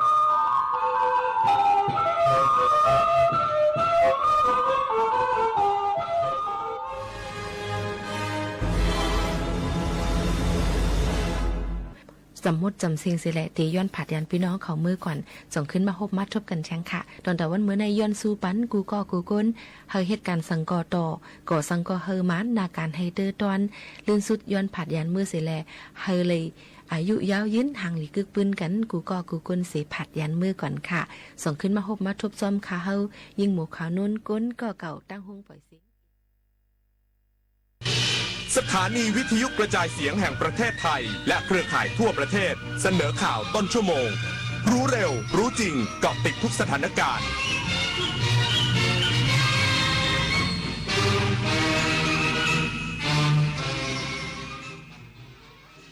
รับฟังข่าวต้นชั่วโมง 23 นาฬิกากับพิญโยรุ่งสมัยนายกรัฐมนตรีย้ำยังไม่มีข้อตกลงหยุดยิงไทยกัมพูชาตามที่นายกรัฐมนตรีมาเลเซียโพสต์อีกสักครู่กลับมาติดตามรายละเอียดครับเชิญร่วมงานกาชาด 2568 ร้อยดวงใจปวงประชาน้อมสำนึกพระเมตตาองค์สภานายิกาสภากาชาดไทยเลือกช็อปสินค้าอุปโภคบริโภคพร้อมรุ้นรางวัลพิเศษสลากบำรุงสภากาชาดไทย 11-21 ธันวาคมนี้ตั้งแต่เวลา 11 นาฬิกาถึง 22 นาฬิกาณสวนลุมพินีและช่องทางออนไลน์ผ่าน www.iletcost.org ร่วมร้อยดวงใจสารต่อการให้ที่ไม่มีวันสิ้นสุดสุขภาพดีเริ่มตั้งแต่วันนี้โดยเฉพาะผู้สูงอายุแค่ลุกขยับวันละนิดเดินช้าๆแต่สม่ำเสมออย่าเครียดเลือกกินให้ถูกหลักพักผ่อนให้เพียงพอที่สำคัญต้องไม่ลืมตรวจสุขภาพประจำทุกๆปีเพราะการใส่ใจดูแลเล็กๆเหล่านี้ช่วยให้ผู้สูงอายุมีสุขภาพจิตที่สดใสสุขภาพกายที่แข็งแรงมาร่วมกันทำให้ทุกวันมีคุณภาพมากขึ้นด้วยการดูแลสุขภาพกันในวันนี้เพื่อให้พรุ่งนี้ท่านยิ้มกันได้อย่างเต็มที่ปฏิบัติการ Re-X-Ray เริ่มแล้วทั่วประเทศค้นหาผู้เสพเข้ารับการบำบัดและล่าผู้ค้ายาเสพติดให้หมดสิ้นจากทุกพื้นที่ร่วมเป็นหูเป็นตาไม่ปกป้องคนผิดเพราะความร่วมมือของเราคือกำแพงสำคัญในการป้องกันพบเบาะแสยาเสพติดหรือเจ้าหน้าที่รัฐเกี่ยวข้องแจ้งได้ที่สายด่วนปปส1386ร่วมกัน Re-X-Ray เพื่อสังคมไทยปลอดยาเสพติดไม่เสพไม่ขายไม่ทำลายอนาคตพบกับเทศกาลสุดยิ่งใหญ่แห่งปี Princess Cup Thailand 2025 การแข่งขันขี่ม้าชิงถ้วยพระราชทานที่สะท้อนสายสัมพันธ์ระหว่างม้าและผู้ขี่อย่างงดงามเดินชมนิทรรศการสุดประณีตเหินไปกับคิดโซนช็อปสนุกเฟียร์มาร์เก็ตอิ่มอร่อยจากฟู้ดทักพิเศษสำหรับคนรักสุนัขกิจกรรม Dog Fun Run ประกวดสุนัขและการแข่งขันสุนัขใช้งาน IGP ชิงแชมป์ประเทศไทย 22-28 ธันวาคมนี้ที่สนามเป้าเข้าชมฟรีค้นพบความสุขของครอบครัวได้ที่ Princess Cup Thailand 2025 นายกรัฐมนตรีย้ำยังไม่มีข้อตกลงหยุดยิงไทยกัมพูชาตามที่นายกรัฐมนตรีมาเลเซียโพสต์ระบุกัมพูชาต้องเสนอแนวทางยุติความขัดแย้งอย่างเป็นรูปธรรมนายอนุทินชาญวีรกูลนายกรัฐมนตรีกล่าวถึงกรณีที่นายอันวาอิบราฮิมนายกรัฐมนตรีมาเลเซียโพสต์ข้อความผ่านสื่อสังคมออนไลน์ระบุว่าประเทศไทยและกัมพูชาเริ่มกระบวนการหยุดยิงในเวลา 22 นาฬิกาว่าไม่ตรงกับข้อเท็จจริงเนื่องจากไม่มีการหารือหรือข้อตกลงในประเด็นดังกล่าวและการดำเนินการใดๆจำเป็นต้องมีการหารือร่วมกันอย่างเป็นทางการทั้งสองฝ่ายพร้อมย้ำว่าไทยเป็นฝ่ายที่ถูกรุกรานและคุกคามอธิปไตยการตอบโต้ของฝ่ายไทยเป็นไปเพื่อปกป้องอธิปไตยและความปลอดภัยของประชาชนซึ่งหากฝ่ายกัมพูชามีความประสงค์จะยุติความขัดแย้งอย่างจริงจังต้องเสนอแนวทางการดำเนินการมายังประเทศไทยโดยตรงพร้อมแสดงการปฏิบัติที่เป็นรูปธรรมเช่นการหยุดยิงและการถอนกำลังกลับสู่ที่ตั้งโดยประเทศไทยจะเป็นผู้ประเมินว่ามีเงื่อนไขเพียงพอที่จะเข้าสู่การหารือหรือไม่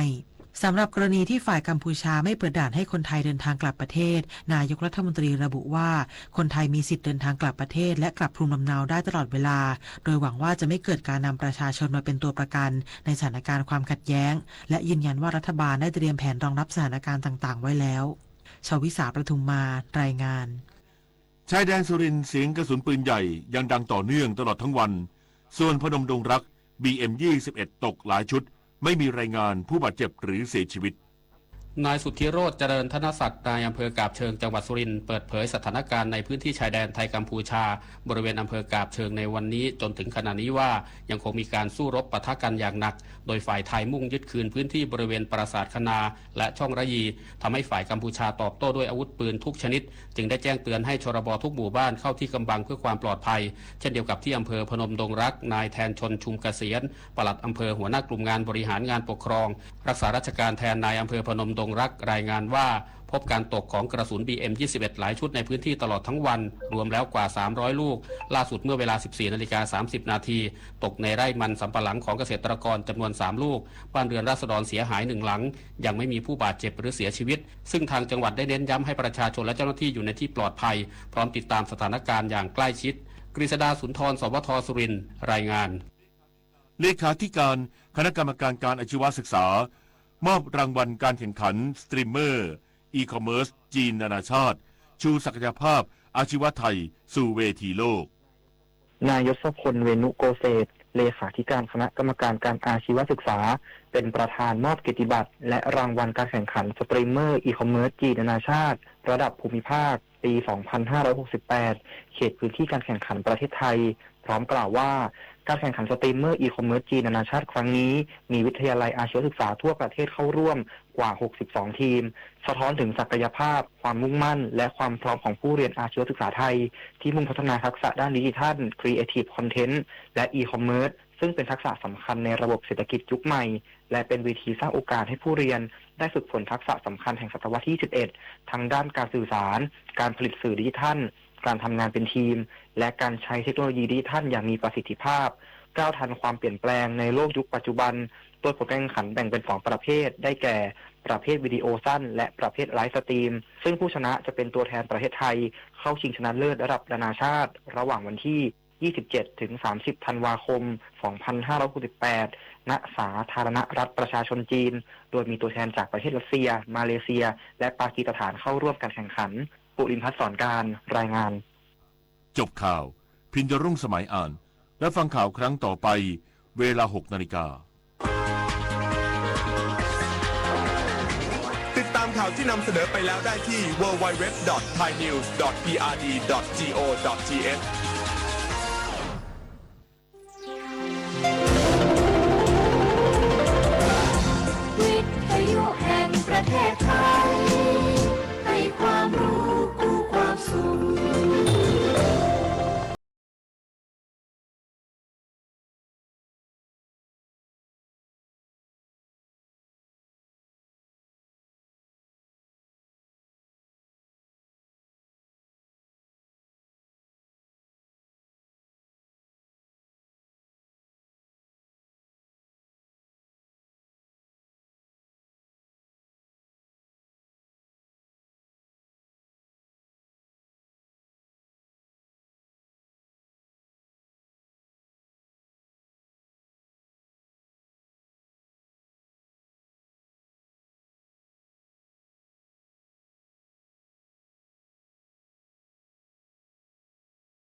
ส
วัสดีครับท่านผู้ฟัง